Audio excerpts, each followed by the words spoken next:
Hey guys, welcome back to my channel.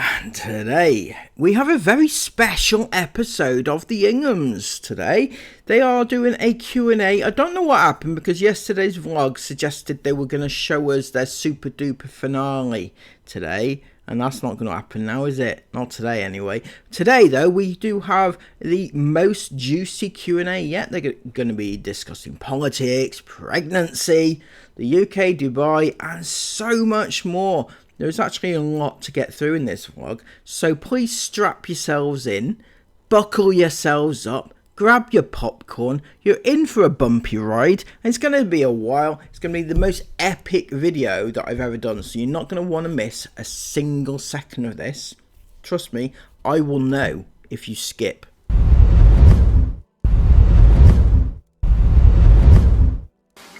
What's up everybody? Good morning guys, welcome to today's video. We've decided today to do a Q&A. There's been quite a few questions that we have received recently, and we thought today would be the perfect opportunity to film a little Q&A for you guys. I did do a question box on Facebook and Instagram, and we've had some questions come through, so should we just let's wrap get it up. straight into it. Let's just get straight into it.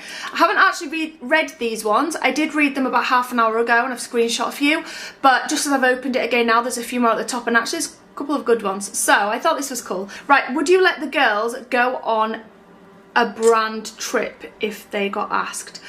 A brand trip. Okay, so a brand trip, I believe, is when brands like pay for you to go somewhere on a location. I don't know exactly, but it's something to do with brands. I don't think this applies to your children, Sarah. Okay, they are not getting big brand deals anytime soon. Not anyone that can afford to send them away on holiday anyway. Fucking Shein is about the extent, or Temu, right? It's about all your kids have got to look forward to for the rest of their lives at this rate. So, yeah, of course. Number one, yeah, of course I would. But just as Are we actually up focus right now? Because I don't know if we are, you know. I can't see the viewfinder, so I don't have a clue. The viewfinder's on that side of the camera, and I cannot see it, so I've got no idea if I'm moving in shot. Yeah, we're good, we're good. But one thing I have really tried to encourage this summer with the older three girls, and that we've spoke about in depth quite a lot, is them actually just doing a trip anyway on their own. Because I feel like because we're such a close family and we do so much travelling already, the girls just kind of, they just go along with the flow, don't they? Where are we going this summer kind of thing. And that's really sad, not to mention abnormal. Your kids, especially Isabel, just says, "Oh, Mummy, Daddy, where are we going this summer?" Right? Why don't they have plans of their own? Why are they assuming they're going away with Mummy and Daddy? What if Mummy and Daddy don't want them to go away with them? They just going to go along anyway, is it? That's why they're in the trailer now, because they're trailing along with you. And so this year I've really said, like, you know, you guys can just go off and do your own trips. Like, you don't always have to be with us. And they think we're crazy when we say that. They're like, are you insane? And that's incredibly sad. Right? So, like, all three of your children, the older ones, should be wanting to go off and do their own thing, not thinking that it's weird when it's suggested, or that if Mummy dares suggest that you do something on your own, you're like, what? No, Isabel should be doing this anyway, and Esme should want to be doing stuff on her own by now. Isla's still young enough to be tagging along with her parents, but she should be at an age now where she just wants to try and, you know, spread her wings a little bit away, right? 13 is an age where you kind of can't stand your parents mostly, so, you know, or get in there anyway. And I'm like, okay, so say that me and Dad were just at home with the younger three, why don't you older three girls go somewhere? Isabel's 20. Even somewhere in England, like, well, that's what it got down to, because they're all like, absolutely not. Okay, that sounds very, that sounds different to being sad. That sounds kind of like they're being lazy. if I'm being honest. It sounds like they're happy to go along with mummy and daddy on the holidays because they don't have to do anything. They don't have to think for themselves. They don't have to do anything for themselves. There's too much responsibility to go off on their own. They don't know how to handle that. So they'd just rather go along with you. It's wrong. It is wrong. You should be encouraging them to do more on their own and go on their own more. I'm not saying that they have to go, you know, it's nice that they want to spend time with their mum and dad, right? That's nice, but it shouldn't be the only thing that they do because it's unhealthy. You need a healthy balance. So they should be wanting to do things on their own whilst also spending time with the parents. That would be healthy. But I was like, why don't you go to Germany for like the Christmas markets? But I think Isabel's been speaking with a friend that she's doing that with this year. Really? Oh, okay. I'm listening. Isabel's going to Germany with a friend this year to the German market. In fact, I'd love to go to the German market. Isabel, you've got a great opportunity there to explore Germany without the shackles of your mum and dad. I do hope it is vlog because it's a great opportunity to grow your channel as an influencer. I know that's what you want to be as a grown-up, isn't it? An influencer. And, you know, vlog it, show us. I'd love to see your take on sauerkraut. But I was saying, like, you should go on, like, a Sisters Girls away as well. Yeah, to be honest with you, I mean, whilst I understand the sentiment, right, and I appreciate that and everything, I feel like sisters, yeah, maybe they should be spending less time tied to each other rather than more time. Also, are you including Isla in that? Because she's only 13. Now, I'm all for your kids spreading their wings, but getting your 13-year-old to go away on holiday sounds a little bit, you know, I wouldn't trust Esme and Isabel to look after her, to be honest with you. Like, it'd be really cool, and they're like, where could we go? Where could we go? They've been to 1,000,001 places around the world and they have no clues about where they could possibly go. What the hell? They must have some idea of what they might want to do. It's just that usually when they go away on holiday or go away anywhere, they always rely on Chris. Sarah does too, by the way. They rely on Chris to tell them where they're going to do, where they're going to go next, what they're going to do next, how far it is, what is there when they get there. Everything. They don't research anywhere that they even go before they get there. I'm like, you know, even if it was just, Alton Towers. I don't know, Alton Towers for a weekend, or just go somewhere. Like, it's not even about, like, where you go and what you do. It's just the experience that you guys will have being on your own with no parents there. Like, I think they'll love it. But I feel also like that step's a big step to take. Is it? It's a big step to take. A lot of people, right? I don't want to compare everybody else to your kids, right? Because everybody develops at different rates. Everybody's maturity is at different rates. Everybody's emotional maturity, you know what I mean?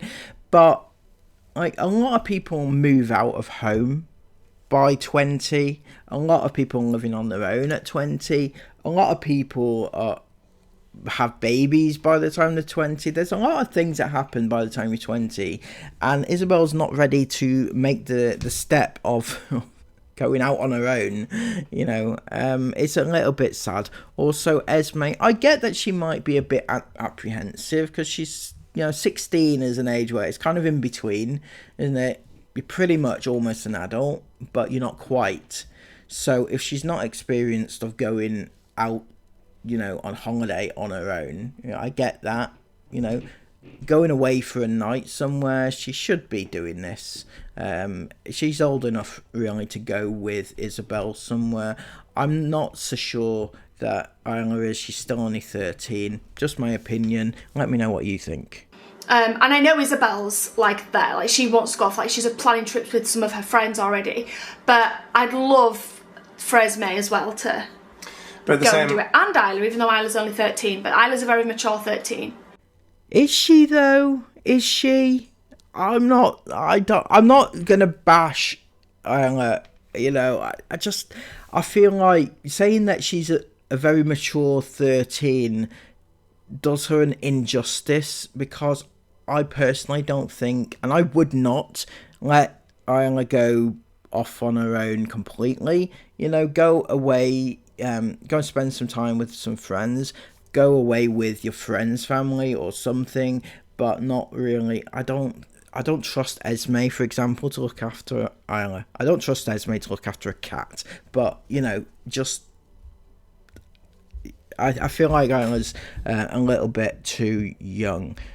And obviously Isabel's 20, so I'd still trust them, the three of them, to go away together. But in the same breath, we're extremely lucky that they all still want to hang out with the mum and dad. So oh yeah, 100%. Yeah. let's keep that rolling as long as we can. Yeah. 100%. He's an idiot, isn't he? He's an absolute idiot. I understand. I agree. You know, keep the kids wanting to be with mum and dad, right? Keep them wanting to spend time with you. It's nice. It's lovely and should be encouraged. However, it should be a healthy balance, as I mentioned before, because just keeping your kids locked away, relying on mum and dad, it isn't healthy for the children, right? Never mind what you want, Chris. Never mind what your priorities are. It's what's best for your kids. I know it's hard. It's a hard concept for you to grasp. Yeah, everyone always rushes, like, you know, oh, why are they still coming on holiday with you? And, you know, why do you need an explanation for that? Yeah. Like, I've said this so many over the last couple of days. Obviously, because they, you know, they've got cool mum and dad, right? That's why.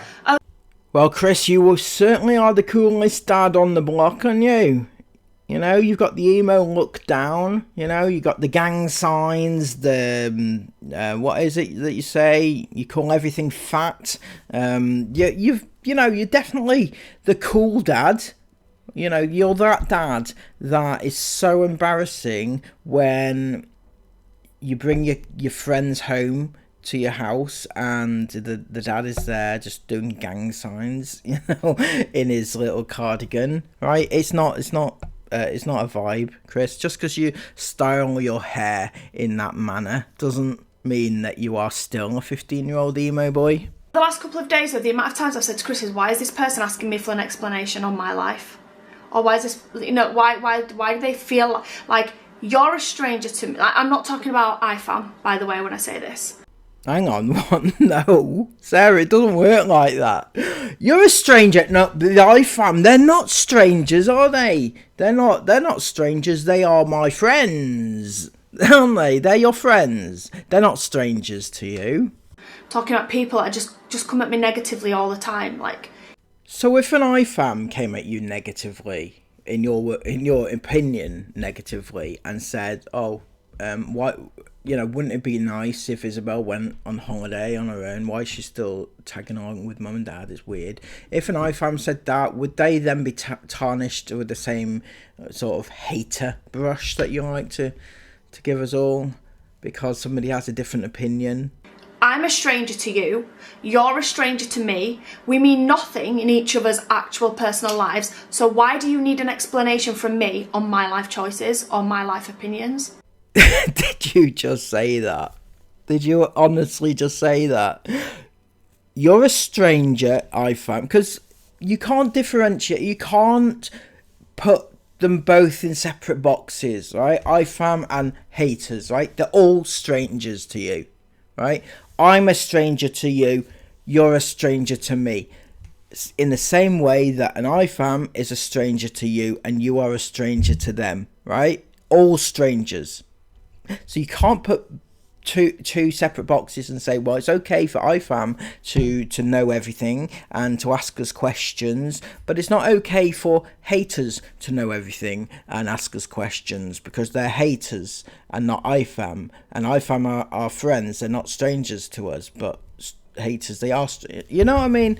It's not right. Sarah, you've got it all mixed up.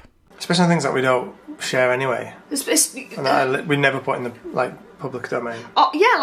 You mean like your money concerns, Your money worries.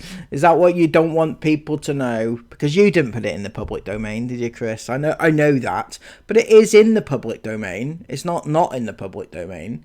It's just that people choose to highlight these issues, and you'd rather that people were ignorant of them. My opinions, well, even if I do. So anyway, I just went off on one then. But yeah, the girls still enjoy coming on holidays with us, and I love that. And I'm in no rush to push them away, basically. Heck no. But I would love for them to go on a trip on their own, just for their own experiences, just for them to experience it. Like, they've got the money, they've got the means, they're not like tied down anywhere. So I'm like, whilst you don't have that, whilst you're free, go and experience something. Like, we're assuming they should go to like Yas Island on their own in Dubai, in Abu Dhabi. Yeah, because that's a great place to be, because you can be in one place and you don't need, you can just literally walk to everything. Yeah, that's probably not the place that I would encourage them to go on their own. Don't forget, they are young women who, you know, and in Dubai, not Dubai, but in the Emirate States, they don't like women, or they don't treat women very well. So, you know, I wouldn't necessarily encourage that. Yeah. And it's just a cool place to be. Oh, when we're in the UK, like, just, you know, jump on a plane and go to Spain for the weekend or something. I would have loved to have done that when I was their age, so I am trying to encourage them to do that. Anyway, why do you not put the date at the start of the videos anymore, even if it is a few days behind? That is genuinely solely for security reasons. Like, sometimes if we I know people like spend the day trying to work out what date we're wearing and things like that, but for our own peace of mind and for security reasons, it's just safer for us not to do it. And then on the occasion that you miss a date, it's like, why did they miss it? It just causes like conspiracy. Like, it's not only just that, it's just the fact that if we're days behind and you put a date on the video, then some people feel like disconnected from it because it's like a week ago, which is kind of like yeah, but that's how they feel right now. They feel disconnected from you because it's not real time and you're not really that consistent with your uploads anymore, and that's why people are getting disconnected and they don't want to watch you anymore. Because at the end of the day, Chris, your niche, and literally the only thing you had going for yourselves, right, is the fact that you uploaded daily and you were in real time. Now, I'm not suggesting that you should upload in real time, because it does create a safety risk. But that was the only thing that was going for you, because you have no discernible talents. You're not likable characters. You don't have anything to pull people in. You don't have like, you don't do challenges or anything entertaining, you know, to draw people to your channel. You don't have that. The only thing you had was that you were daily vloggers and that you uploaded in real time. That was it. You don't do those things now, so there's literally no reason for people to want to watch. I kind of get it, right, for our audience who's been there the whole time, because when we first started making YouTube videos, our videos were always in real time, so that what you saw was exactly as we were living it. Yeah. But that became over time dangerous. Like, it did become dangerous. We had, you know, some idiot who tried to approach us at one point, and I'm sure most of you guys know about that. Oh, you mean that horrible man who tried to get you to put safety devices on, or flotation devices on your kids when you're in Scotland that time? That horrible man, the man who tried to keep your kids safe. Oh God, let's all try and keep ourselves away from people who have our best interests at heart, isn't it? And that's because we were constantly letting people know where we were in real time. And don't get me wrong, like, not once in 10 years of doing this on YouTube have we ever had a negative interaction with anybody we've bumped into anywhere, except for that aside for that one campsite in Scotland. Are you sure about that, Chris? Are you certain that's the truth? Because I was under the impression that on at least one occasion you've been called a pedo in public. Remember that time at Disneyland and somebody shouted pedo to you? It was caught on camera. Legend. But, you know, that would count as a negative interaction, I would have thought. And if that was the only time, I'd be very, very surprised. It's so funny as well because that is the only negative real life interaction that fall was deranged anyway, so that's fine, whatever. But the point is though that scared us enough to be like, okay, we need to not be doing this in real time so people don't know where we are. So literally the only reason that you do not upload in real time and put your kids at risk is because some person tried to save your kids, tried to warn you of the dangers of what you were doing. Because somebody tried to help you and help your children, you decided that it was too much of a risk to allow people to save your kids, you know? When we're there. And so when we put a date on the video, maybe we are real time, but we don't want people to know we're real time, so we don't want dates on the video. Yeah, do you understand? Because even though we're not real time now, we've had to be a week behind right at this minute because we're somewhere and we don't want to post where we are until we've left. When we go back home, we'll be back to real time. Yeah. We'll be back to real time, and so then... But we don't necessarily always want to confirm that we're real time. Yeah. So yeah, maybe a lot of you guys will know we're real time because of what we're doing. Maybe there's like a sale on at Next that we've gone to and you know it's on that date, so you know we're real time. But maybe 2 weeks later, we're in a hotel in Devon, and then we don't want you to either know what date we're there, or know that it's real time, or have to explain or confirm or anything like that. It's just, it just makes it more difficult, doesn't it? Yeah, and that's also not like a big-headed thing we're saying or anything like that. It is just a fact that unfortunately in the world there are some malicious people out there who will utilise the fact that knowledge that they know we're somewhere, on a certain date. They'll use that for malicious reasons. Also, Chris, you're kind of suggesting that it's only a recent thing that it's become dangerous, right? It's always been dangerous. It has always been. I remember the time years ago, and this was, I think, before Chris was outed, but I remember one day you were talking, Sarah was talking to the camera and saying, oh, Isla is going to be in this location a week today, right? With her school. They were doing a school field trip or something. And I remember thinking to myself at that time, well, surely that's a bit dangerous, telling people where your very young child is going to be on a certain day. So that the danger has always been there, but you were just, by luck rather than judgment, never had anything bad happen to you before. And not to mention the fact that it's just overall dangerous to put your kids online anyway. No matter what the case is, it's dangerous. And yet the fact that the only danger that you've pulled out is the fact that somebody came to try and warn you about safety of your children, and that is what you've decided was a deciding factor, is just bizarre, because there's so many other bad people on the internet that you don't even address as a problem, let alone try and protect your kids against. So that's the only reason, and the reason why we don't put on the videos, again, it's just some people feel disconnected from a video when they think that it's a week behind real time, which I don't understand, because every single other YouTuber in the entire world does not film in real time. One YouTuber we used to watch all the time was OK Baby before they were no longer a thing, and we loved them, but they filmed every day like we do. Doesn't surprise me that you watched OK Baby. They were terrible people. Terrible. The level that they would go to clickbait their kids' injuries. They would put blood full on their thumbnails to promote their children having actual accidents. It was disgusting. Doesn't surprise me that Chris was a fan.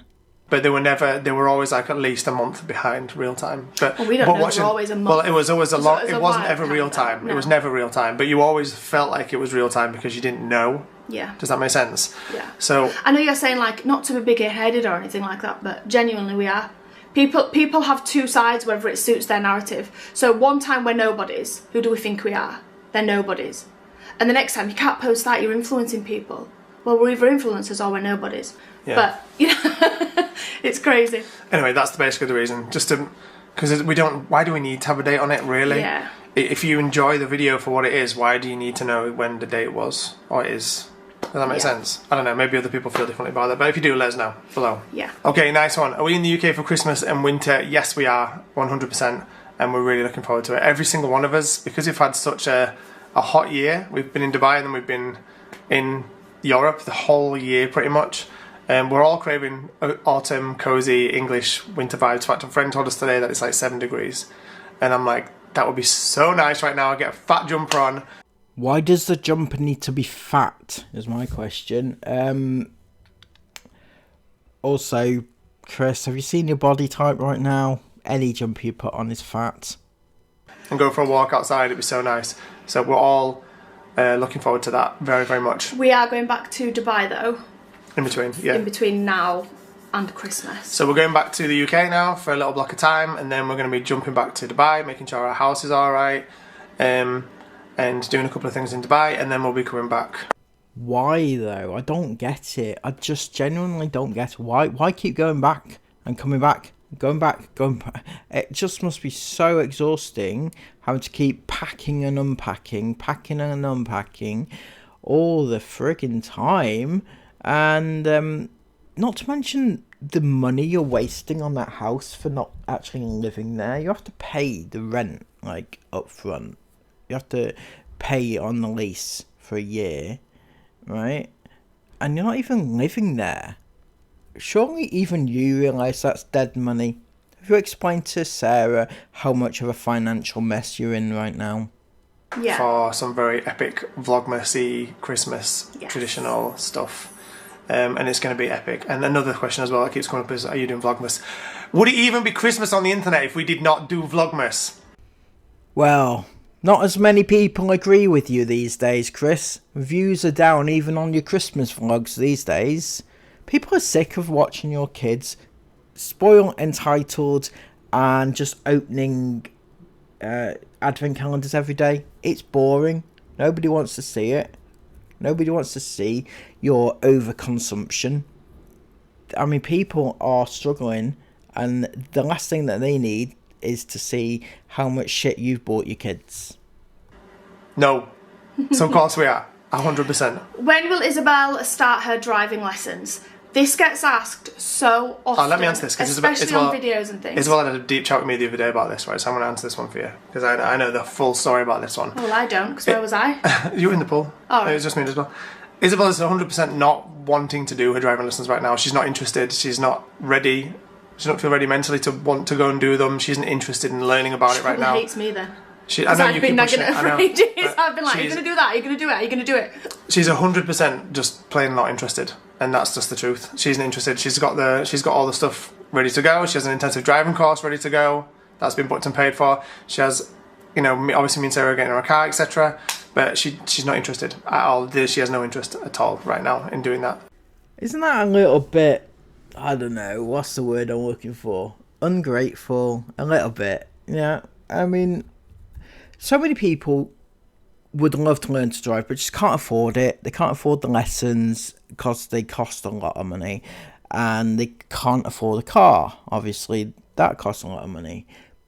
But then you got Isabel, who has had the lessons paid for fully. The intensive course is paid for.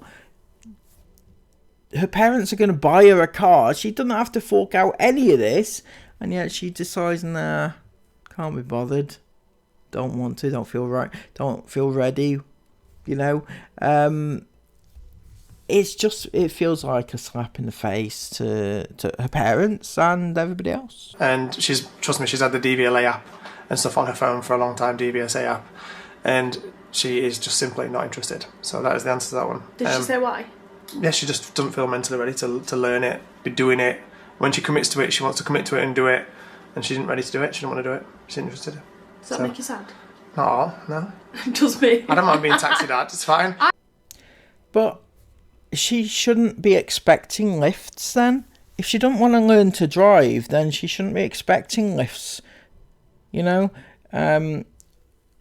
She gets lifts to train stations sometimes. I've seen she gets a lift to the shop when you're going to the shop, but you know, she shouldn't be expecting these lifts if she didn't want to learn to drive. You know, you shouldn't have to taxi her around. But she did say, I did say, well, why don't you get yourself a moped? Because that's just easy to do. It's you know, you don't have to have a big, scary driving test. It's literally you can just do one and use one on a provisional license. And she was interested in doing that, but she isn't at all interested in doing a driving license right now. The sad thing is, it's because she has nowhere to be. She has nowhere to be. That's why she doesn't want to learn to drive. Because trust me, if she had places to go, if she had friends to go to see, if she had a busy lifestyle that involved going out every day, it would be far, far easier and more convenient for her to get a car, to learn to drive. But she doesn't have that. She doesn't want to learn to drive. She has no impetus because she's no reason to learn to drive. At the moment, she's content with her life, and that is just slothing around, following whatever mummy and daddy are doing, because that is her lifestyle. She doesn't have any reason to go out and learn to drive. If she did, then she would do it. It's just in. I mean, I do push her a little bit to do it, just because I was in that same position that Isabel's in now. I started my driving lessons when I just had Isabel, when I just had her, so I was 19. And then I decided the same, like, I don't need to have it right now. I don't need to be doing driving lessons. I couldn't afford it, couldn't afford a second car anyway. And I put it off and I put it off, and then I was 30 all of a sudden, and I was like, whoa. And then I was like, right, I probably should do it now. And then I did it, and then I was like, I'm so mad that I waited till I was 30 and I didn't do it all those years ago. And I did really regret it. All them times I had to ferry you to Nana Jane's house. That's what I mean. I did deeply regret it, because I knew how much fun and how much freedom it gave me. Also, it will... The longer she leaves it to learn, the harder it will be. You know, if she decides to do it in like 20 years' time, for example, it'd be harder for her to learn. So much easier to learn when you're younger.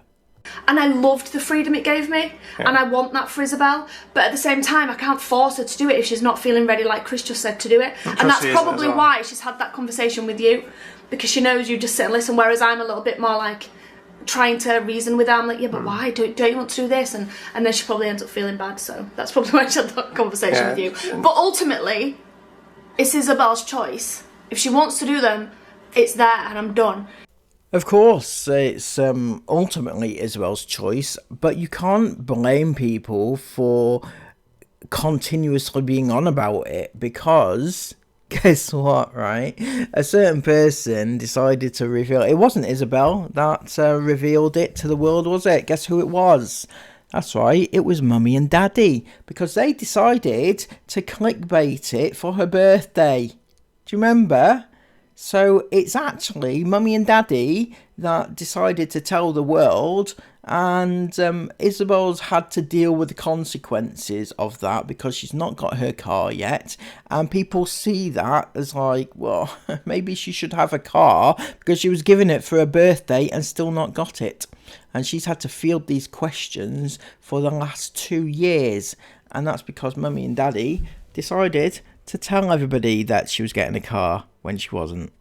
If she doesn't, then she's probably going to still get me nagging her every now and again, because that's me, and I'm not doing it for my own selfish reasons. I'm doing it because I know how much freedom it will give Isabel and how much she'll love it and thank me for it when she's got that driving test. But at the same time, I don't really want to be panicking about her driving up motorways, and because I'm all for pushing her right now, but I know I'll be a nervous wreck when she's out driving. Yeah, that's what she doesn't feel ready. That's, I think, what she doesn't feel ready for. She isn't having that responsibility of being on the road like that. I just think that's what she is. Well, there you go. That's the answer. Yeah. It's up to her. She'll do it when she's ready. Right. Will Izzy do her A-levels? Isabel's almost completed her A-levels. I don't actually know how many modules she's got left, but she has... Actually, there's another question I'm going to reply. I just saw it. This one. Remind me to answer that one next, because it kind of ties in. She's worked really, really hard on her A-levels, and I love that she's been able to do A-levels and get the same grade that anybody else doing A-level. With the worst posture right now. She's able to get the exact same grade that everybody else that does A-levels get, but she's been able to do that in her own time, in her own pace, while she's also travelling the world making memories with her family. So if that's actually true, and she is actually taking her A-levels, right? And there is a way of doing it, by the way, from home, so she could be doing it.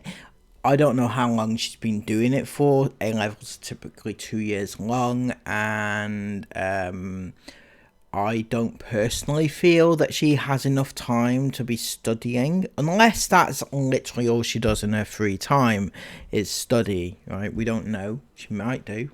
That might be why she's locked away and sometimes she's not being filmed. I don't know these answers. One thing, though, that does strike me is if she is truly doing these A-levels, and from what I remember, she's doing English, psychology, one other, I think, maybe, can't quite remember, anyway, but that would mean that she would have to have some level of comprehension skills, some level of essay writing skills, some level of English specifically, right? And yet I've seen so many instances of Isabel just being very, very poor at English. So how does that tie in to your theory that she is doing her A-levels? I love that she's been able to do that. Okay, next. Do you still skate? We missed the daily updates of Christmas skating. I actually haven't skated properly aggressively for a while. Not because I don't want to, I do. It just became more difficult when we moved to the brick house. If you moved to the brick house, what was your previous house made of? Clay, was it? Was it clay? Cardboard? Don't know. Apparently this one's brick, the other one was something else. Because there's nowhere, because it's kind of like the house is on a country road. There's not really any cul-de-sac to like set up practice rails and things like that. So I haven't properly skated like that for a while. But I recently bought some fitness skates, and I certainly haven't lost it or the want to. You haven't lost it, have you, Chris? I'm not too sure you actually had it in the first place. Never actually seen you do anything. Anything.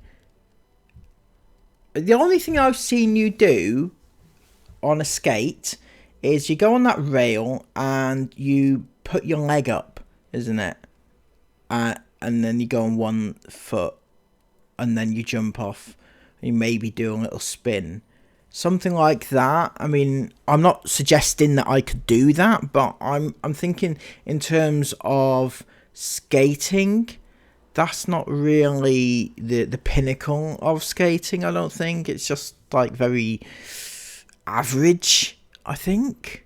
I don't like, just been busy. So, yeah, I say I do still skate, and I definitely want to make another really good, like, last skate video before I can't take them top of knocks anymore. but yeah, I definitely need to get back into on it. Yeah. Like that, if that makes sense. Yeah. So he's still got the passion there, but he's just not done it for a while. Yeah. What has been, I like this one, what has been, although I don't know how to answer it, what's been your favourite thing about travelling around Greece this summer? Heroes. No, Greece. This trip was supposed to be basically like a kind of like a beach hopping trip, because Greece is just full of the most incredible water and the incredible beaches. That was supposed to be a beach hopping trip. Chris, that's all you ever do is go to beaches. Why? I mean, Greece, right, is more than beaches. I'm sure it's got some lovely beaches. However, most people go to Greece for the culture, the architecture, the history, you know, all that, the mythological stuff. You know, most people go there for the education. It's a good educational opportunity. So I was under the impression that you go places as a learning teaching educational opportunity for your kids. I thought that was why you travelled the world, not to go to beaches. But when you finally get to a place which is rich in educational opportunities, you think that beaches are where it's at? And for me, that's definitely been my highlight, is that we've found so many amazing, beautiful water to swim in, and that's what I wanted to find this summer. And for me, it's like this feeling of accomplishment that I've got now that we've finally done it, and I think that's... Hang on, slightly off topic here, but I just noticed something. If you watch my video the other day, one of the videos anyway, I mentioned that Sarah was always wearing that white t-shirt, and she's wearing it again. She's wearing it again, always. Just that one all the time. Also, whilst we're on the subject of t-shirts, why is Chris wearing black? I wouldn't have thought that being in hot climate like that, black would be the way to go. But then again, I'm not a seasoned traveller like Chris. Because we've put this trip off, kind of, for like 2 years now, 3 years maybe. We've been speaking about doing this, and it's something that we've wanted to do, but we've never actually done. We've got into Greece, but we've left soon after. And so this time I feel really accomplished that we've not just come in and gone to 1 or 2 beaches. We've done quite a lot of really cool things. Yeah. And when we're on these trips, it's often we don't remember what we've done until we go home. And we see a title of a vlog or something like that. Or the girls are the best for this. They all always have their cameras on their phones, and they're always taking video, constantly. Every single day they take a few videos. And so they'll show me something that's happened somewhere. It might be something funny Jace has done, or something cute Mila's done, or something sweet that Aurora's done, but we'll be somewhere. And they're like, oh my gosh, do you remember when we went there and did that? And it just... You know, like blooper type footage. That's what they take all the time. Yeah. Like all the time. Personal footage. Blooper footage. Blooper footage. You mean like, yeah, personal footage. Personal, like for yourself. That's not for commercial purposes. Most people would just say personal footage that we don't want to show anybody, you know, just for us. But no, for them it's bloopers, you know, because they're a professional TV company that anything that doesn't make it into the vlog, that's a blooper, innit? Fuck me. Jesus Christ. So everything have to be geared towards your vlog, right? You're filming for videos, anything that doesn't make it onto a video, that makes it goes to the blooper reel, doesn't it? We just keep for ourselves. Not necessarily stuff you put on a vlog or whatever, but just funny stuff. Yeah. Funny family stuff. There's probably things that half the internet would be like, They'll probably be loving, actually. We should do a video like that. They'll probably be loving it. But yeah, so I feel really accomplished that we've done it this time. And also I love the people that we've met. Like, we've met lots of acquaintances this trip. Greek people are cool in the majority. Greek people are really nice and really interested and really kind. Yeah, kind of. But just when we were in Dubai and we were talking about this trip, and there was that whole like stupid online scandal that all the van life YouTubers started using for their clickbait, and this is the only reason this became hype, is because van life YouTubers were using it for clickbait for money. About the Greek motorhome ban, which it isn't like that at all, but it was made out like it was this big scary thing and you couldn't come to Greece anymore, and it's something that's had a knock-on effect with tourism in Greece this year, which all the campsite owners are devastated about. But it isn't actually, we've explained this before, so I'm not going to explain it again today, but it isn't a motorhome ban, and you can come to Greece and with your motorhome just like we have done and toured around, and not only can you, awesome. but you're encouraged to. Yeah, 100%. Like, you're so welcomed. People love it as well, like the locals love it. Yeah. And nobody should be deterred from coming to Greece and wild camping and using campsites and all the rest of the stuff, because it's totally fine to do so if you do so within the Greek rules, and they're not scary, and they're not limiting.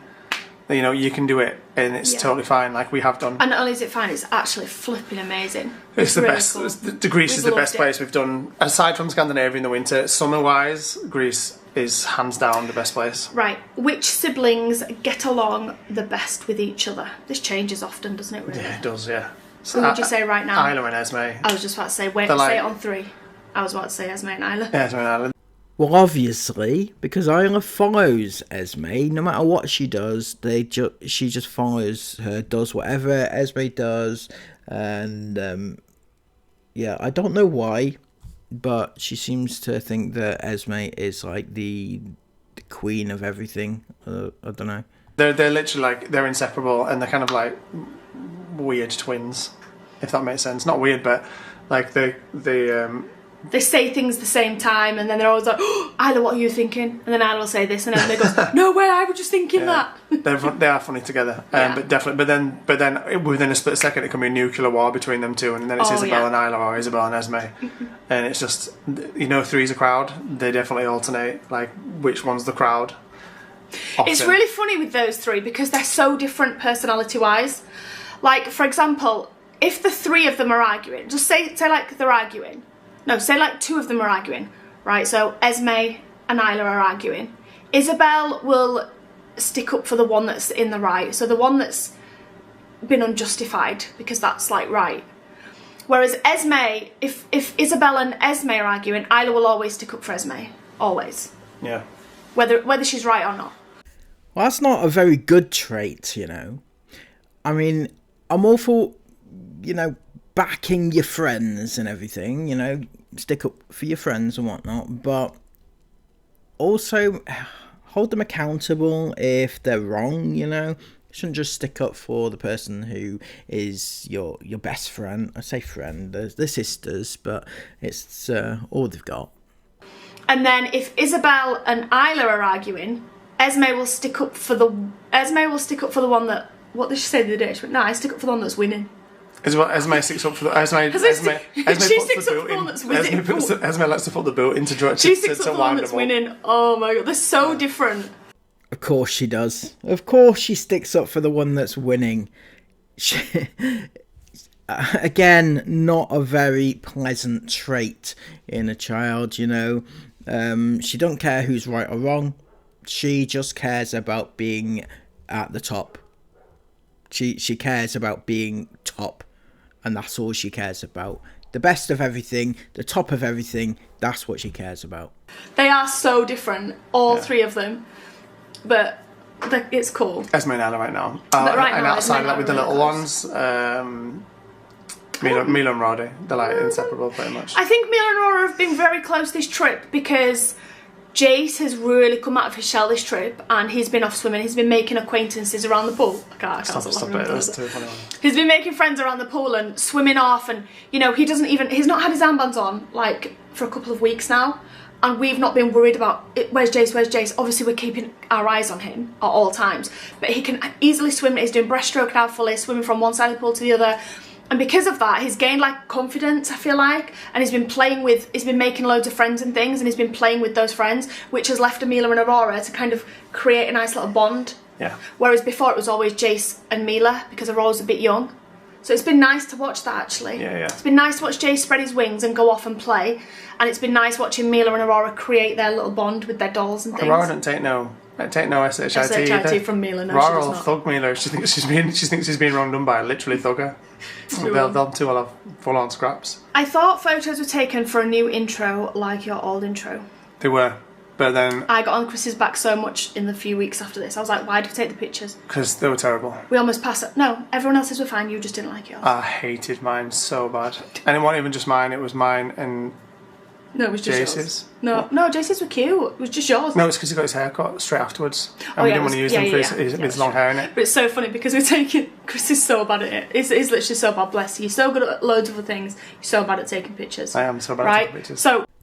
So bad at taking pictures, eh, Chris? Too bad it's your job, isn't it? Imagine being that bad at your job. He'll pull a face. I'll just do like a... You know, for an intro, you want like a range of facial expressions. This is Chris's. I can't even the first intro we ever had, like the very first one in 2017, was brutal to film, to take those pictures. Awful. Where we're all posing in 3 different angles, right? Brutal to do them for me. But that was the only year I managed to pull them off. Every other year after that, with thinking, awful. I'm gonna get. In fact, I've got it on my phone. So I'm gonna bad. get it off. I'm gonna get a pic. So we're all like, do we like a shocked one? Like, and Chris goes, none of them pictures ever seen the light of day. No, they're not. They're not seeing the light of day. They're really bad. So I had a big daddy paddy about those pictures, and we didn't end up using them. And then we're like, right, we need to redo them, and then we just haven't redone them. It's just I've tried to put together an old style intro, not using the pictures, but using like video clips to make it a bit different. And it's literally one of them things where it's so time consuming that I just haven't finished it. I do need to get on it, and a new intro is definitely coming, as obviously is a new Vlogmas intro. So both a new intro and a Vlogmas intro are definitely coming for 100%. We're just stupidly delayed with it, but I know we need to get it done. I'm still finding it. I'm still. You don't need to find this picture. I can find it. It's going up. Oh my god. That's not one of them. That's a flipping picture from when I got Polish. I cannot go. When I went to a Polish barber. I think it was Polish barber. Maybe it was a Turkish barber. Flipping. And he got a ball. Dumb and Dumber. He cut around a ball around me, and I looked like Lloyd from Dumb and Dumber. He did not. I looked like Lloyd from Dumb and Dumber. Lloyd. He didn't actually get a ball, but he might as well have. He might as well. I can't find that picture now. That's good. No, it's not funny. I wanted to find them. If she finds it, we'll put it on the screen. Maybe, probably not. But there you go. It's terrible. Right, next question. We're not putting that on the screen. Oh my god. Guys, my camera roll. My camera roll. Everyone's gonna be pulling that up now. Are you ready to watch this? Oh, it's so bad. I'm getting out of here. I can't bother.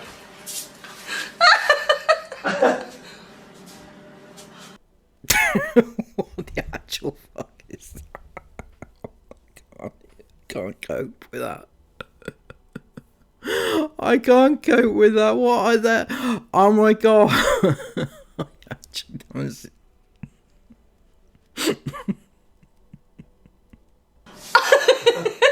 It's so bad.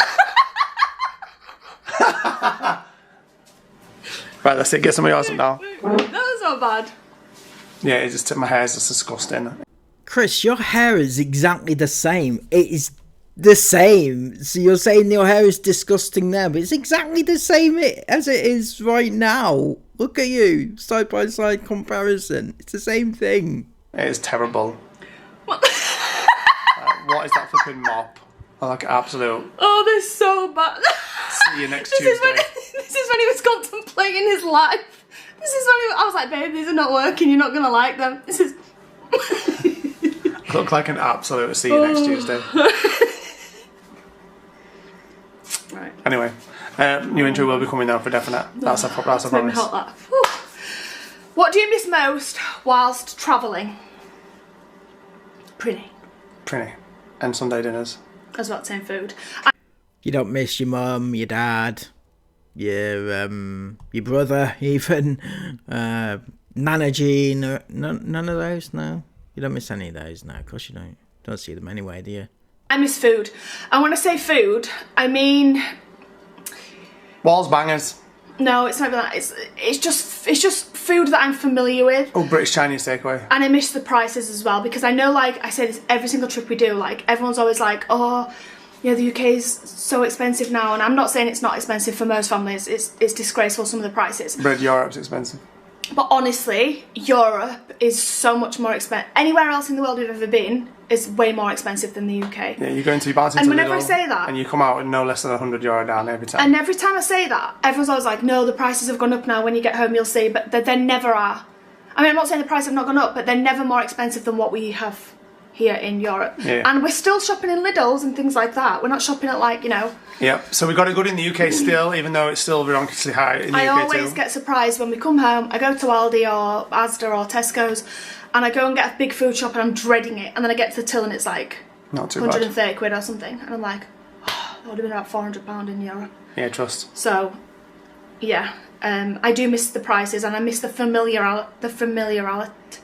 Yeah, it don't matter, right? It doesn't. This is one thing I do like, right? And that's the truth, is that it doesn't matter whether you like. We live in Dubai, right? So we spend, let's just say we spend a big block of time in Dubai, and it does feel like home when we're there. It does. It feels lovely. It feels safe and secure, and it does feel like home. And we all hate leaving it. It's the truth. But then when we come back to the UK, it feels complete. It's like a warm blanket putting around yourself. It's like it is like complete familiar. I can't say that. Familiarity. Or whatever. It is that word, and it feels really good to be there. Like. So, and you can never get rid of that because you've grown up there. You love the country. I'm a massive patriot of our country. I love it. I love our country. I love England. I love... Are you, though? Are you? I mean, Chris, I've never heard you say one good thing about England.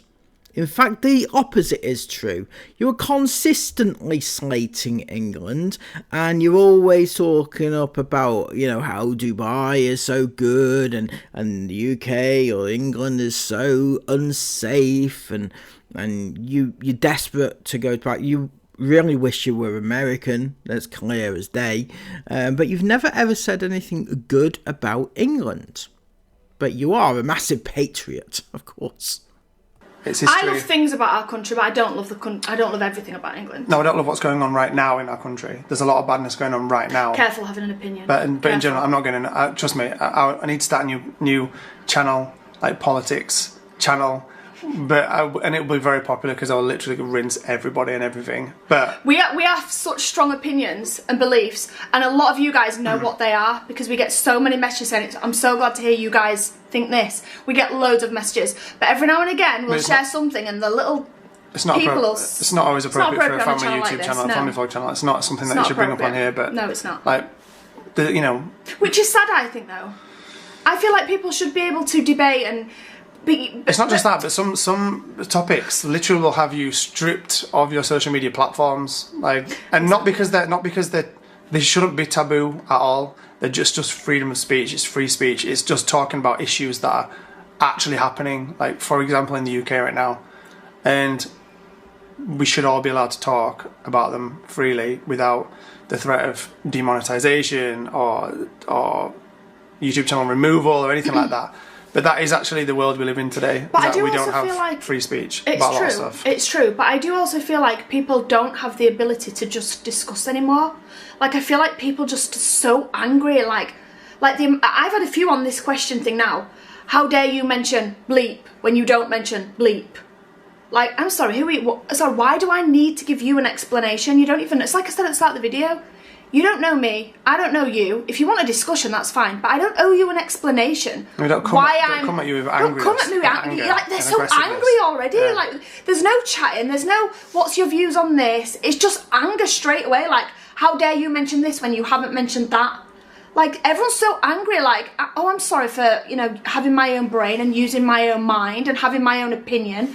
I feel you, Sarah, I feel you. I frequently get negativity thrown at me for having an opinion on family vlogging and an opinion on you, right?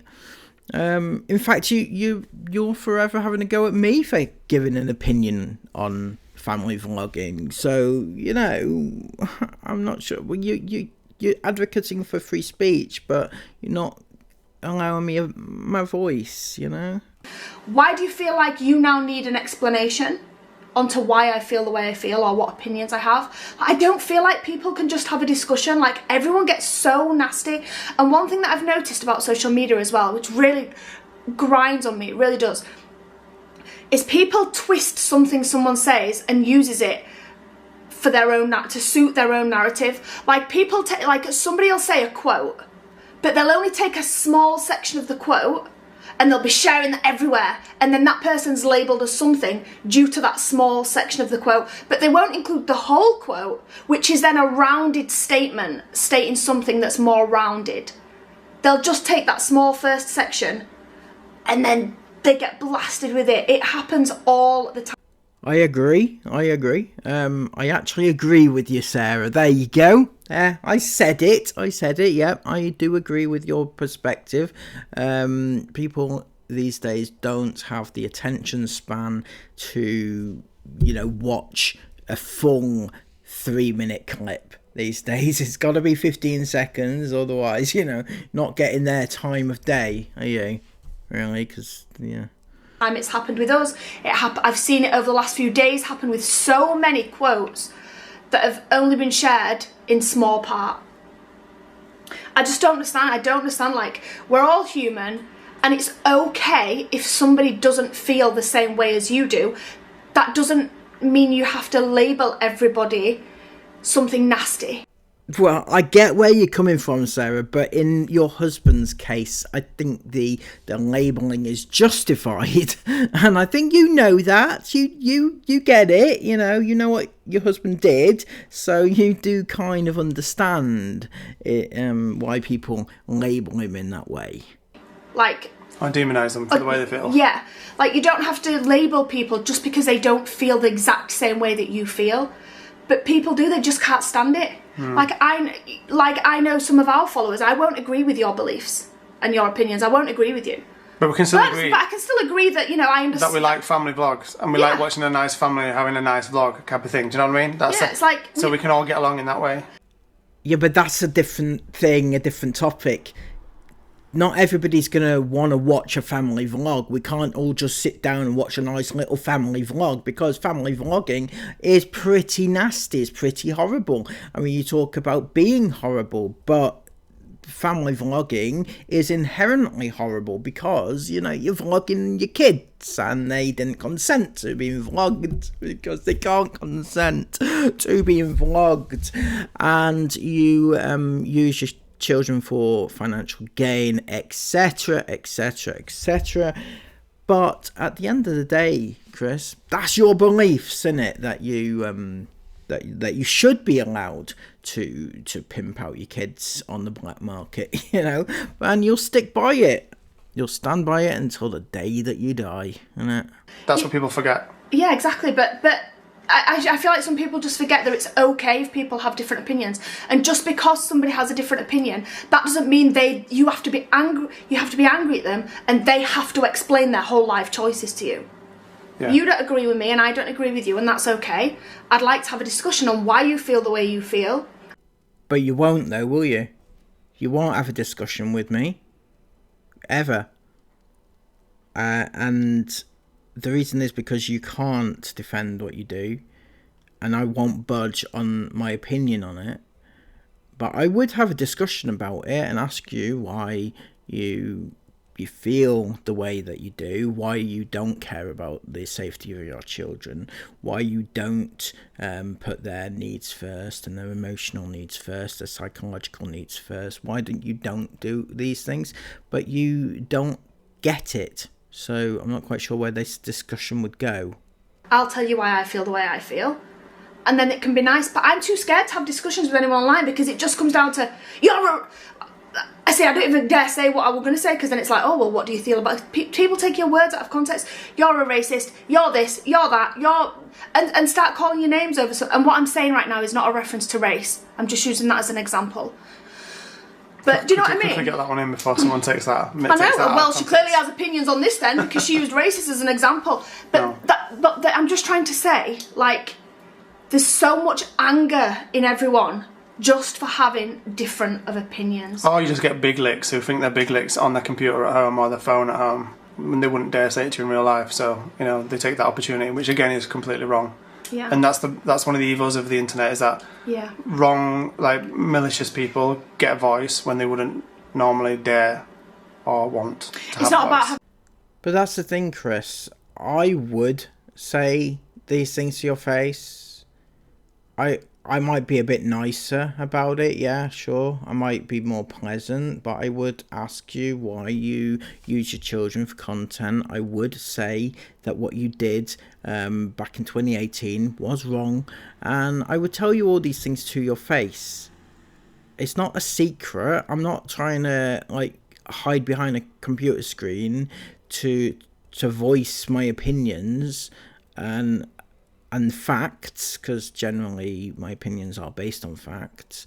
In a voice, it's not about taking away someone's voice. It's about taking the anger and the aggression out of their voice. No, a malicious voice. Like, you don't need to be nasty to people. It's okay if I agree with this and you don't. I'm not sat there going, tell me why. Yeah, but like, I think the anger comes from this frustration of not being heard in certain circumstances. Like, if I'm asking you why you use your children for money and you turn around and say we don't, that's a lie or an ignorant statement. Now, you won't budge on that, you won't discuss it, you'll just say it's not true, And it's like, where do you go from there except for saying the same thing but a bit louder? Why do you feel that? Why do you think this? Give me your evidence. I don't care about your evidence. I don't care about what you've seen. You shouldn't care about mine. We've got different opinions. That's okay. Anyway, what was that question? I can't remember what the question was now. We say derailed to that one. It's important though. I feel like these things are important to talk about because no one talks about it. Nobody does talk about it. Everyone's too scared to have an opinion. A lot of people that are online that have an opinion are too scared to talk about it because of cancel culture. They say the slightest thing wrong and you're mobbed, literally. See, I actually agree with her to an extent, right? I agree that people are cancelled way too easily, and there is like a mob mentality. If somebody does something wrong, bang, they're cancelled for good, right? But the thing is, their situation is different to other people who get cancelled. They are equating their experiences of being cancelled to other people, and that's not the case, because they were cancelled for a legitimate reason, right? And I mean, yes, people don't like them as people. People have opinions on them as people. People don't like them as family vloggers and think that they shouldn't do that. But at the end of the day, the cancel part really started with Chris and what he did, right? So when people say he shouldn't have a platform, he shouldn't have a platform because he inappropriately messaged young teen girls, right? It's wrong. And he shouldn't have been allowed to carry on. And that's where people's frustrations come.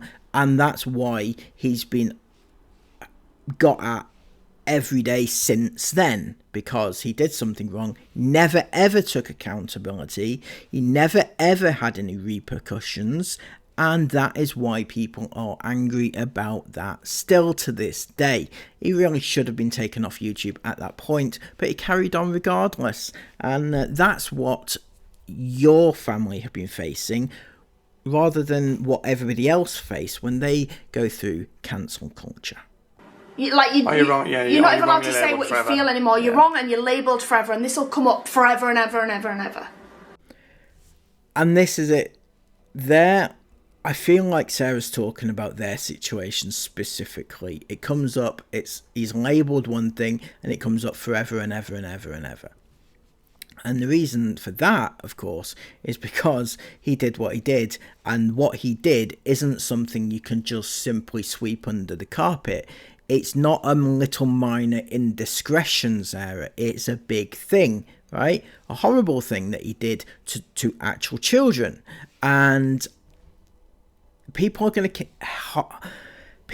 to hold him accountable forever and ever and ever, right? The best thing he could have done, and he didn't have this advice at the time, the best thing he could have done was come out with a video to explain, if he felt he didn't do anything wrong, he could have addressed the things that he was accused of and say, this is what actually happened, right?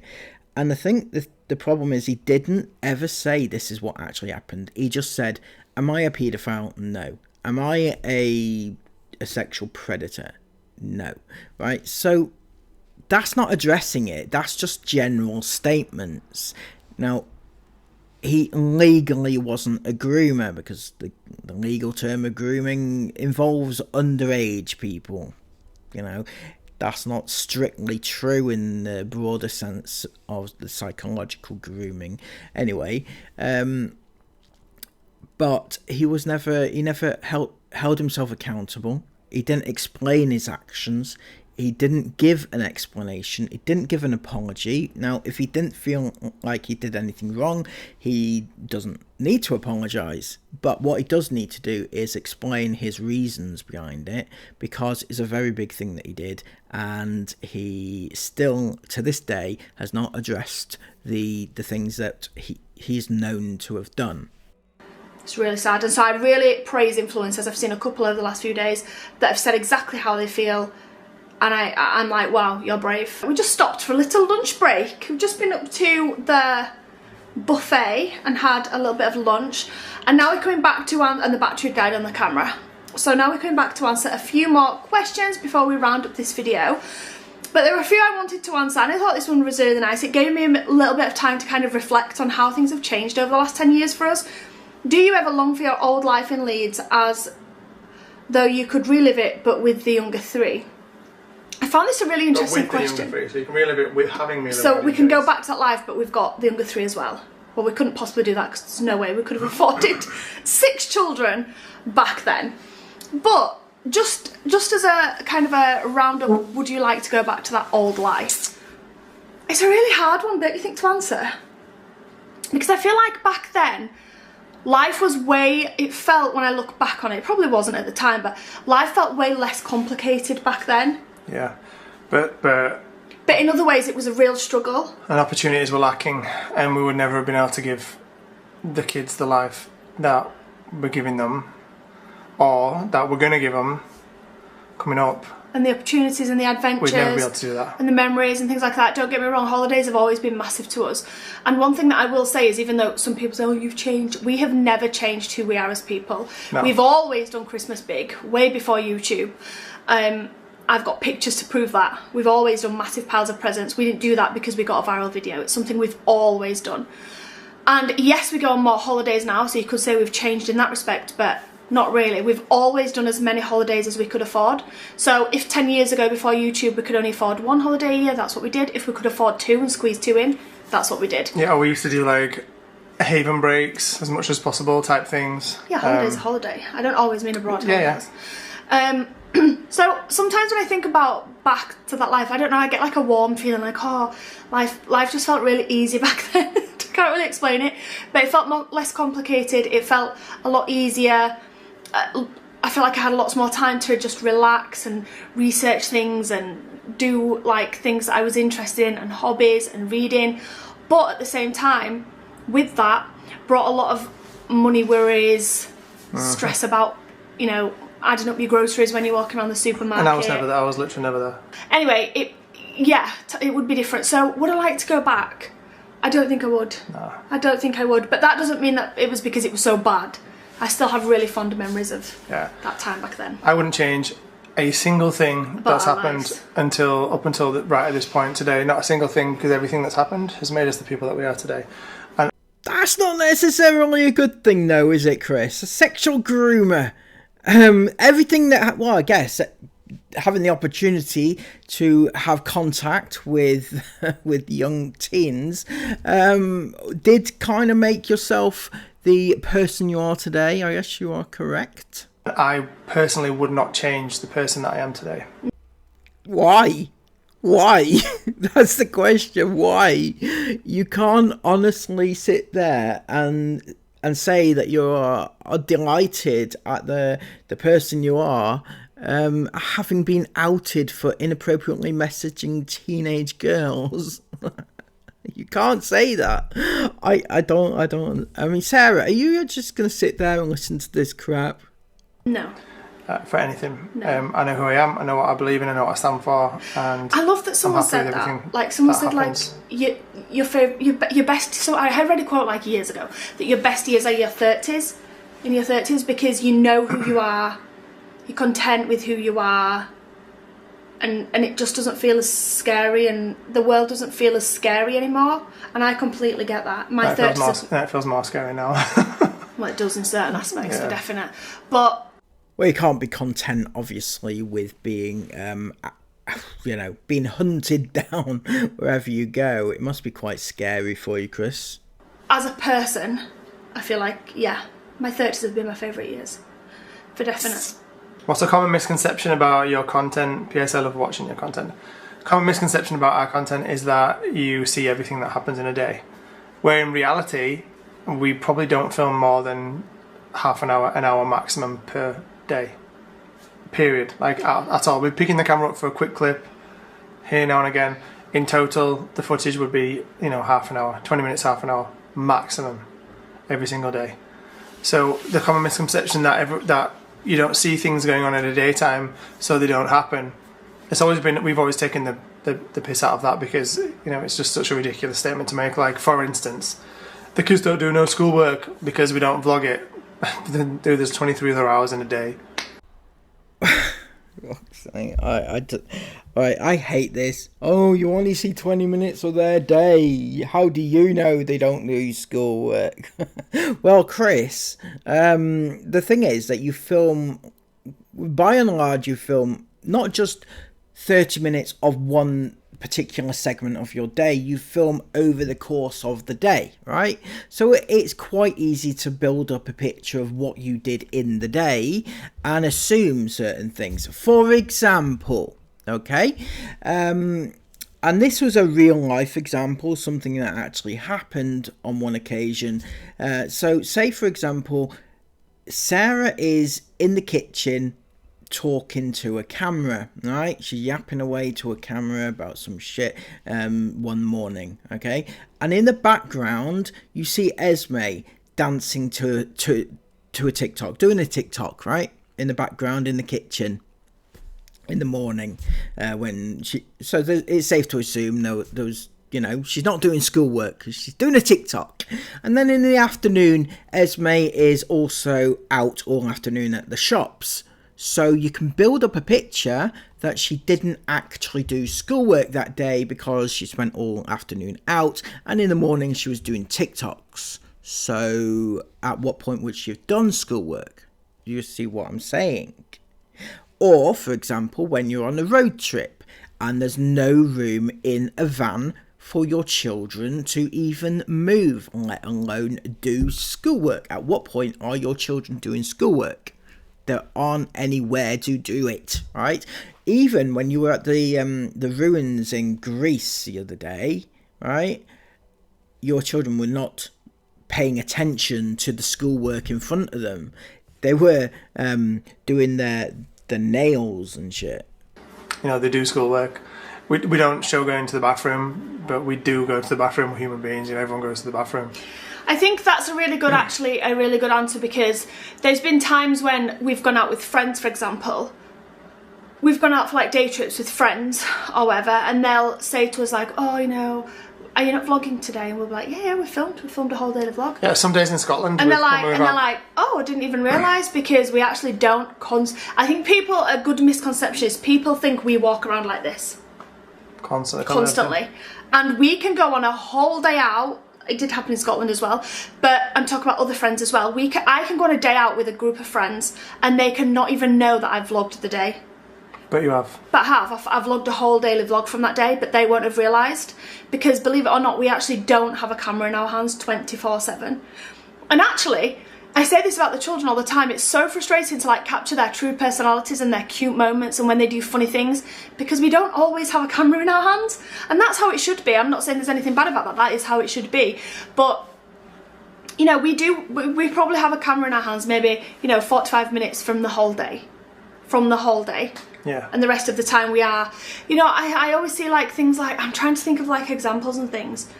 Maybe on birthdays or things like that, when everyone's like, you know, when people who don't agree with vlogging, they'll question things like, don't you ever just want to put the camera down and watch it with your own eyes? Well, especially on birthdays or Christmases like that, we might have a camera in our hands. We'll often have it set up on a camera like this now, like on a stand. But even if we are vlogging moments, we're not watching it through the... We aren't sat like this. No. We're sat like this. Never. So we might have a camera in our hands capturing moments, but we're still watching it visibly with our eyes. We're still making eye contact with our children. Our children don't see this. No. They see this. So that's another misconception. Yeah. But yeah, we don't constantly have a camera in our hands. That's a good misconception. Oops. What on earth was that picture you took of me? I'm gonna knock you out. We say that all the time.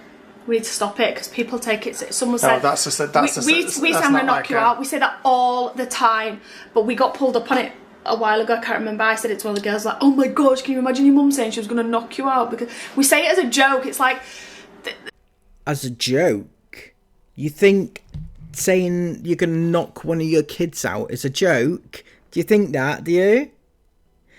Well, you've got some sort of weird fucking humour going on there, because do you know something?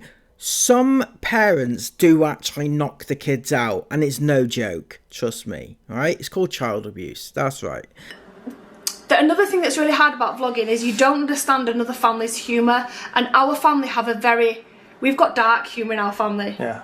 We're really close, we say inappropriate things all the time, we've got dark humour, our jokes would mortify half of you guys.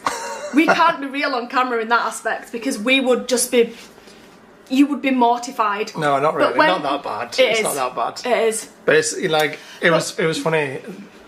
That's why we're such good friends with the people that we are, because like our closest friends have the same humour. Everyone that we're around, have the same humour. It's funny. So it's funny, yeah. It's funny, but some people probably wouldn't find it funny.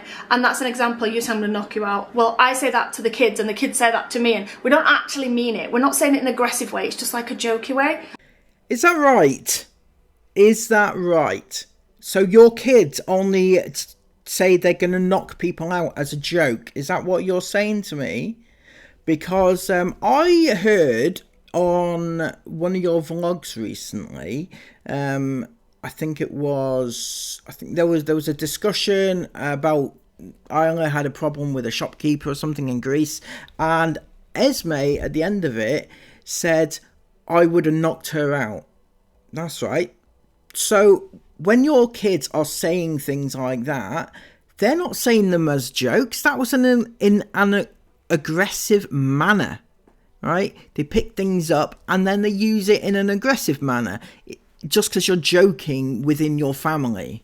Like Jace always says to me, Dad, when I'm 17, I'm going to knock you out. Like, all right, Tin Man, you go for it.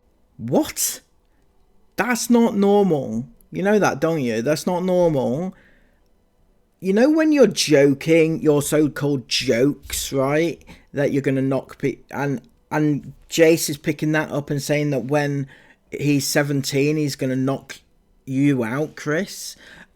He doesn't know that that's a joke. He actually thinks when he grows up, he's going to knock you out. He's not saying that as a joke.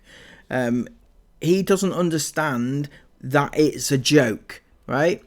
An example of this would be, because you joke about it all the time, right? Not too long ago, he was caught on camera, Jace, saying that he's going to knock Mila out. Do you remember? Do you remember when he said he's going to knock Mila out? You know, that could be deemed as highly abusive situation going on there. Now, apparently, according to you, he was just joking, although he doesn't understand the meaning. Oh my gosh, that's so funny. Oh my gosh. Right, I love how you parent your children. What is your #1 parenting hack? Patience. Because you're going to need a lot of it. Lock them in cupboards. You're going to need a lot of patience. And my #1 parenting hack would be, I've got loads of parenting hacks actually, and loads of things that, do you know, like Isabel's really good at psychology?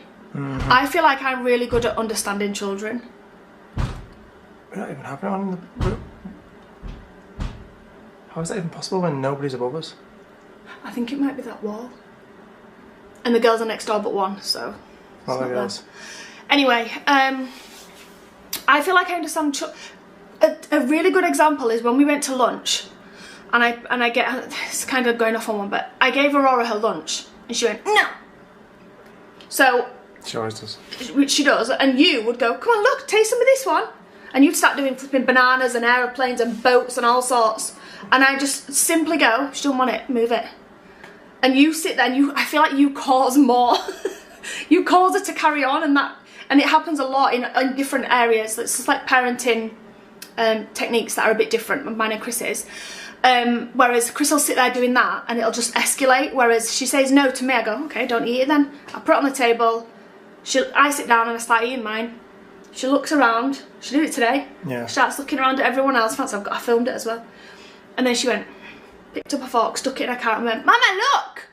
I looked at her and she bit it and I went, good girl! And that was it, over with and done. Yeah. Pick your battles. Don't pander to your children. Give them love, give them attention, but don't pander to that behaviour. Jace, when we were playing... Oh, man. We were playing Snakes and Ladders a few nights ago. This is again when me and Chris are very different in our parenting techniques. We're paying, but you actually do most of what I do now as well. Like, or I'll say to you, don't, and you'll be like, all right, fine, because you know it works. So we're playing Snakes and Ladders a few nights ago on the bed. We actually vlogged it, and it looks like we're all having a really fun, happy vibe family game. What we didn't film was about 0.3 seconds after that last clip of us all sat there laughing, Jace landed on a snake's head and had to go all the way back down to the bottom of the board. And we burst out laughing because previously he did that. He didn't go all the way back down, but he went halfway down, and we all burst out laughing because it was funny. And then you did it, and we all burst out laughing. But Jace is only 6, so he couldn't handle going down the second time. So when he went down the second time and we all burst out laughing, he was like... Flipped out. Why are you laughing? He jumped off the bed, he ran to the bathroom and started crying. And we were on the bed like... What the heck? What the heck? But I was like, just leave him. Don't like say, come on Jace, come back out. Because when you do that, and I'm only talking from advice, but when you do try and pander them, come on, it's okay. Look, Daddy'll lose as well. It doesn't help. It doesn't help. So we just sat and carried on playing the game. Within seconds, Jace came out the bathroom, ran over to me, and I just said, it's really annoying when that happens, isn't it, mate? Remember when Daddy did it and we laughed? Maybe we shouldn't laugh when people do that again. So acknowledge that it's okay that he felt the way he felt, and that it's valid to feel frustrated. But we don't need to run off to the bathroom and start crying. So should we carry on the game then? And we carried on the game, and that was it. Yeah, it's true. And there's loads of daily things like that happen. Yeah. But it's about knowing how to not escalate the problem. Is that really a parenting hack? I think it is. Yeah, it's definitely. We'll go with We'll go with patience. Because you're gonna need a lot of patience. Right, let's have a look. Best board game as a family. New one, Snakes and Ladders. Snakes and Ladders. I'm definitely. 6. I want to buy. Oh, wait, do you remember Isabel? When she was younger? Isabel and Jace are exactly the same. I've seen this before, right? It's so weird because the older 3 and the younger 3 are like carbon copies of each other. Jace is exactly like Isabel in his mannerisms, his personality, even the way he looks. He actually looks like Isabel. It's like a boy version of Isabel. Mila is 100% Esme. Like, not because of the hair, just everything. Her temperament. She's really started to push her boundaries on this particular last week, especially, like literally ignoring when you call her. And or if you tell her to do something, ignoring, like really pushing her boundaries.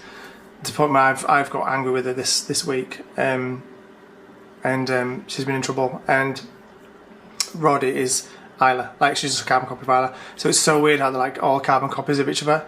But Isabel, like Jace the other night, you couldn't play games when she was younger. Never play games with Isabel when she was younger. She literally would have fits. If she didn't win, she'd cry. If nothing won't go in her way. She was always a joke that you could not have a joke with Isabel. You couldn't have a joke with her and you couldn't play games with her. Or like if you'd play fight with her, everyone would be laughing, joking, but then when she were done, like, you had to stop instantly, like, not like everyone's play fighting, everyone's having fun, and then all of a sudden she'd be like, that hurt my leg, I'm not playing! Like, she just flipped the switch, wouldn't she? Like, yeah. She was happy playing, and then next minute she didn't want to play anymore, and that was it, we're done. Yeah. So funny. You better be done. You better be done. Oh, yeah. I'm going to cause heck.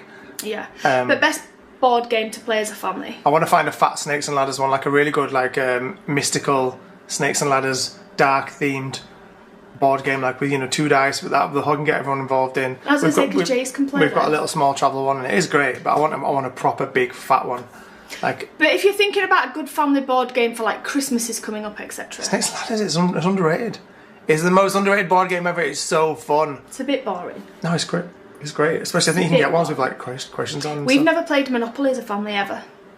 No. Esme wants Monopoly for Christmas this year. Because we do want board games. But Fishy? Was that what it's called? Fishy? Fishy?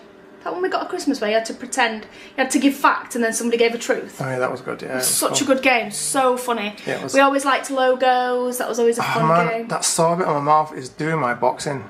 Every time I speak, it's just hurting. That went away and it's come back. What is I've got ketchup on my face there. No, it's not ketchup, it's salt. What is something you are grateful for being able to do? What is something you're... Read that top one there. What is something you are grateful for being able to do apart from travelling? Something that I'm so grateful for, and I will be forever grateful for this, and it's because of you guys as well, is that I have been able to raise my own children. I've not had to rely on anybody, family, teachers, babysitters, teachers. What weird what weird Twilight Zone is this? I don't fucking know. Why have you thrown teachers in there along with family and babysitters? Because that's like not even in the same category of people. Teachers teach your kids, babysitters don't teach your kids. Babysitters look after your kids. I guess teachers look after your kids to an extent, you know, make sure they don't like hurt themselves and things like that. I guess that's the thing, but I just I know what they're saying. I know what you're doing, Sarah. It's not going to work. Any type of childcare. Oh. Nothing. And also that we own our own home, that we own the brick house. Yeah. But definitely raise 100%. My own 100%. children. I just don't feel like there's anything in the world that will ever compete to me being able to say, I brought my children up every single day of the year. I spent every day with them. Except when you don't, isn't it? Right? Because I heard a rumour, right, that not too long ago, you... don't know how this happened. Apparently... Isabel told you a day later, no less, that that Mila, was it Mila? No, Aurora got a whack on the head or something. And not only did Isabel not tell you that it happened, but you weren't there when it happened. Where were you when your under 2-year-old was having an accident? You were nowhere to be seen, were you? Because frequently, you're not even in the same postcode as your younger kids, let alone looking after them. They know me inside out. I know them inside out, from being newborn to adulthood. I was there for everything. Every show, you know, after school, not after school because they don't go to school, but extracurricular activity. They don't have after school activities, but they have extracurricular activities. Do you know what an after school activity would be? That's right. Anything they went through in their lives, a swimming teacher, doctor, I've done everything with them. And somebody jack else, of all trades, mate. Yeah, jack of all trades. Like the person that we were talking to here that was saying they were jack of all trades. I'm like, a bit like a parent then. Yeah. You're literally a jack of all trades. Yeah, nothing will ever compare to YouTube giving us that, being able to raise our own children. And someone 100. also asked, you've brought up children from baby to adult. What's been the most challenging? What age is the most challenging and what age is the best? They've all got their rewards. Each age's got their rewards. I agree. How can you say which is the best? I don't feel like you can, because then I feel like we're picking a child, but we're not, because we're just given an age. But it just makes me feel guilty. My favourite age is like Roddy Mila type age. Everything's purely because everything is magical. I always think about this time of year when it starts, the Christmas stuff starts to show up online. I always think about this video that I did where Jason Mila are walking out of Build-A-Bear, not last Christmas, Christmas before maybe, and it's got this really beautiful That was in Christmas Trafford? music, really beautiful Christmas music playing on the top of it, and I just, every time I think about that video, it gives me a bad lump in my throat, because I just think about in 20 years time when they're gone and I'm old and waiting to die. And I just literally, it just breaks my heart. And they don't really question anything. They just, no, everything's just magical. Everything's just magical. If you tell them this, wow, that's amazing. You can't beat that age. And it's just really magical. Jace is still in that era, obviously. Yeah, of course. But I think just, Roddy yeah, to but me sometimes I feel like Jace is wise beyond his years. Like, I never questioned the girls' beliefs in things for a lot of years yet. And I don't question Jace's, but you can sometimes see the no, he's logical, so he's always asking more questions than he should. He needs to know, you know what I mean? But how this, but how that. He's very logical thinking is Jace. But yeah, I agree. And he catches you out all the time with like questions like... Yeah, don't ever describe anything. Then you're like, that's caught me out. No, somebody said to me the other day who come to your house and they lost a tooth. Was it the tooth elf or something like that? It wasn't the tooth elf, it was something else. And then later on in the day went, why did that person say tooth elf? Is there a tooth elf then? So is it not the tooth elf? Is it tooth? And it just went into this big spiral about why would they have said that? It's so logical thinking. It is. But yeah, age two to when this, that's a really magical age. I have to say age 2 actually, because I do really, it's just really magical and cute. It's a really lovely age. It is. When they're learning new things and everything's cool. I think and you they come appreciate out, it much more when you get older as well. You do. We were like, what's that saying about when you, I'm not saying this for all young parents, but like when we were younger, with like Isabel and Esme and Isla, I don't feel like we appreciated as much all the things we appreciate now. I You're feel definitely a different parent. Yeah, I feel like you take everything in so much more when you get a bit older. When you get the chance to do it again. If you get a chance to do it again like we did. And you just, I mean, maybe we did. Maybe it's just the fact that it's all happening now, so I remember it so well. Like, there's so much I don't remember from the older three's really little hood. Yeah. Maybe we did take it in, but I don't feel like I cherished everything as much as I cherish everything these days. Yeah, I agree. If that makes sense. Yeah, it's really, all ages are magical. And like Chris said at the start, they all come with their challenges and they all come with their, you know, their positives. It's all, but what's the most challenging age? I think Isla to Esme. I think the age 13 to 16 is a very challenging. Esme's just coming out of that era now. She's maturing. Esme's easy now. Esme's maturing. Esme had a difficult few years. She's not a difficult teenager. She's not rowdy. She didn't bring us loads of stress. It was more just her. It's more just the. It's hard to explain. Is it the argumentativeness that I need to have the last word? That it doesn't matter if you show me a white piece of paper. I'm adamant it's black, and I'm going to argue with you until. Still like that, it's more that. She is still a bit like that now, but she's not. I feel like she's coming out of it a bit. Yeah. She can't ever accept she's wrong, even if she's definitely wrong. But she's coming out of that now. And there is many times where she'll say, you know, arguing with Isabel, for example, she'll own up to it. She'll be like, no, fair enough, you're right, okay, I'm sorry, let's just... Do you know what I mean? I feel like she does apologise now, and where she went through a stage where she was never wrong. And Isla, I don't think Isla's like that. They're all different, and I'm not like slating Esme. Sometimes when I feel like I'm being honest about them, I'm slating them. I'm not at all. Like, there's so many positives to the way Esme is. She never got pushed around by people. Esme's very strong-willed. If you wrong Esme, goodbye. Again, that's not a very good trait, is it, to be fair? I mean, of course, you don't want your kids to be walked all over, but if somebody's made a mistake and they've apologised for it and Esme's gone, nah, you've had your chance, you know, mate, you've had your chance. Yeah, that's not good, is it? No wonder she's had some very public fallings out with her best friends. Remember Atlanta? Where's she gone these days? What's happened to her these days? I mean, they were once such good friends that you'd send her mother to troll me. Do you remember those days, Sarah? Oh, these were the days. They don't speak now, do they? What the hell? Yeah, basically. If you wrong, Isla's like me. If you wrong me and say sorry, that's fine, I'll be your best friend again. If you wrong me again, I'm a pushover. That's fine, I don't mind. Just as long as you're sorry and you won't do it again, that's fine.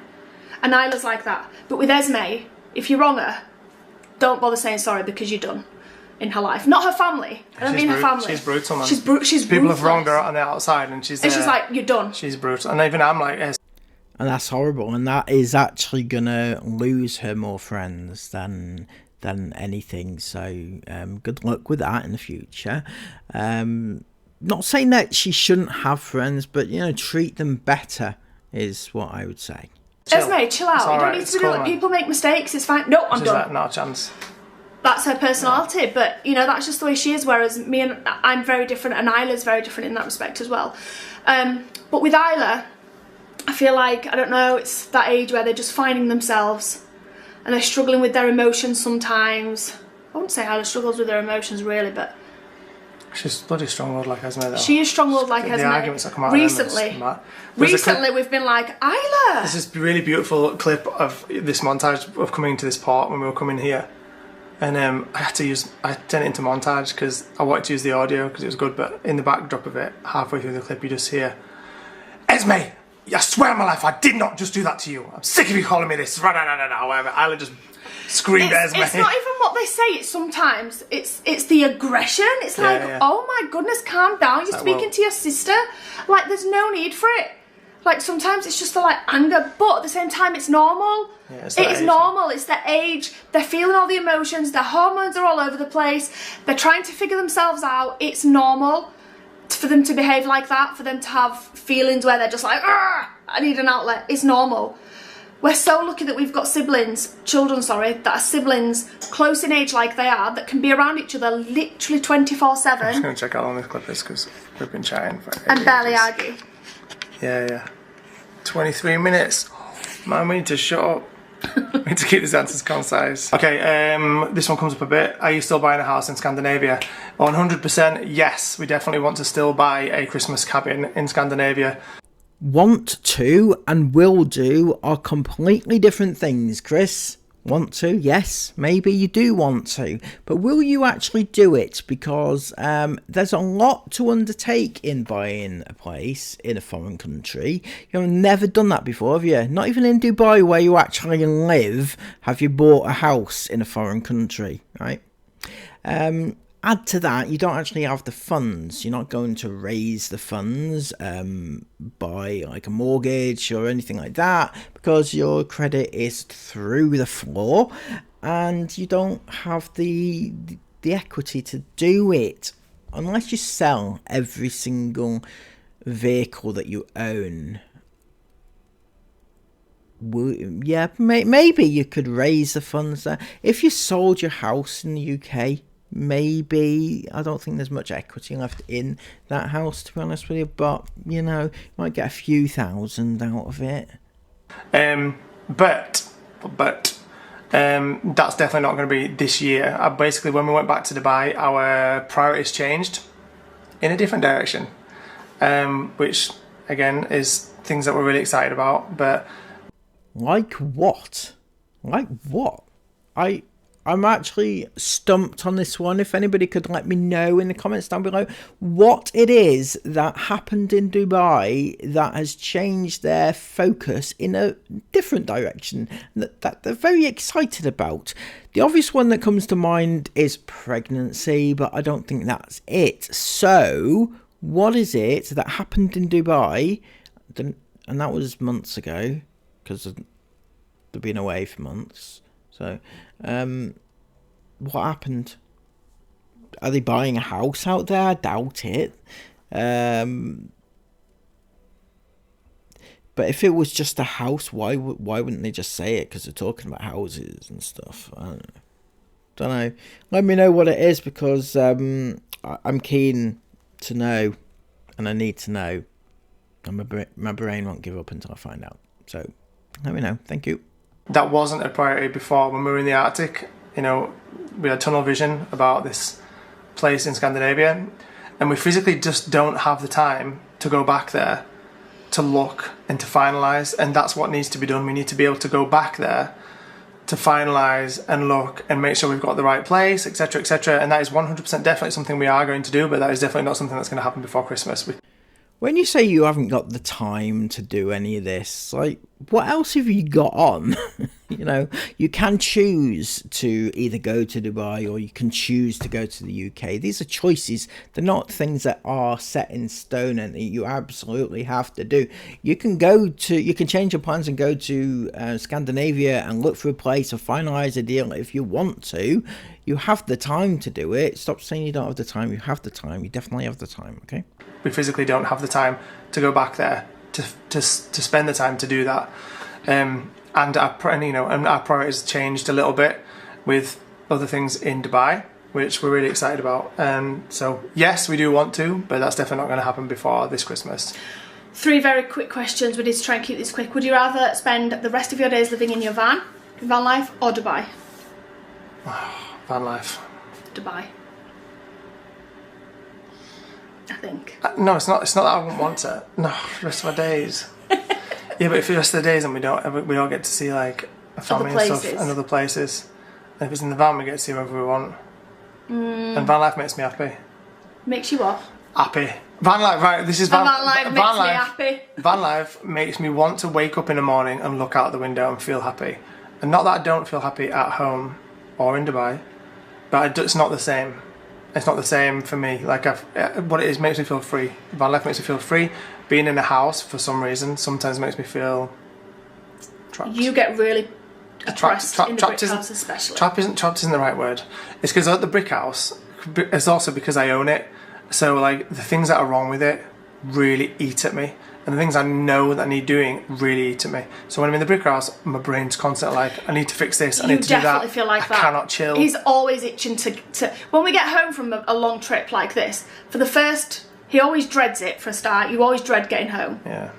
And then when we're home, he always says, actually, it's not so bad. After he's walked around for 15 minutes. I love it. It's not so bad. And he loves it for like 2 or 3 days. And then he's like, right, we need to start getting jobs done. And then after about 2 weeks, you're like itching to get off again. Yeah, you're always like that. Oh, I'm done with these jobs and I need to leave. But because he can't just be in the house and just be, knowing that, yeah, there's jobs that need doing, but we've got this house the rest of our lives. We don't need to do them right now. You feel like you need to get them done when we're there and you don't. So you're always itching to move on, whereas I'm not. I'm quite happy. Yeah. Right, look at this one. Yeah, van life. Do you teach Esme and Isla how to be humble because they're very arrogant? No, it isn't. But the thing is with Esme and Isla, right, I do actually understand where that person's coming from. A little bit, yeah, because, like, for instance, Esme is really into, like, her brands, and sometimes the way they speak, yeah, it might come across as arrogance, but trust, they're not at all arrogant in any way, shape or form. That's not me being the dad and protecting them. You ruined it. You actually ruined it. You were on the right path there, Chris, for a second, but you ruined it. Neither of them are arrogant.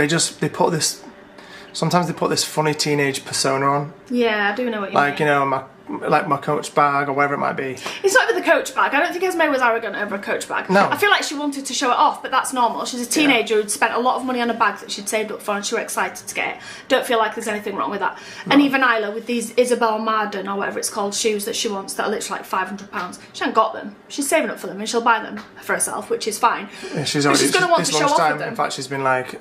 There's a shopping mall of Emirates. We need to go straight there when we get back to Dubai.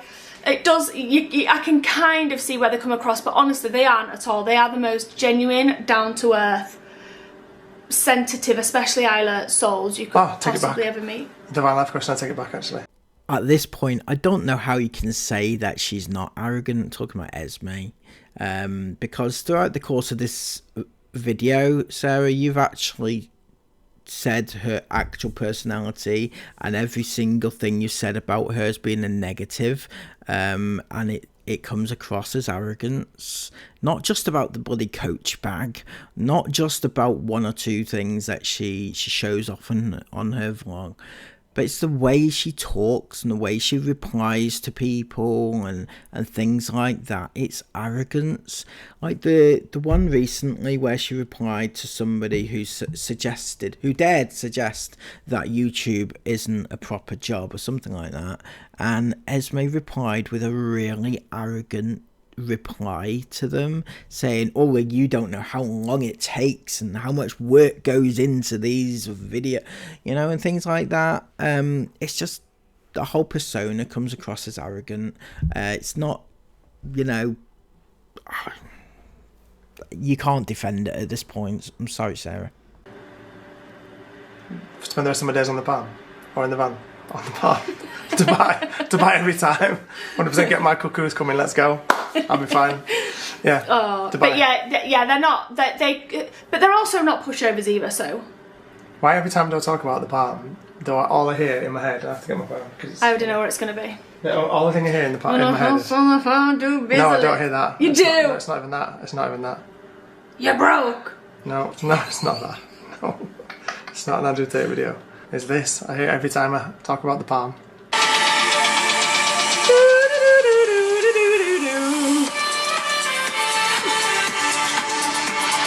It's that Dubai song. It's going to be on every single Dubai vlog we ever make. Love it.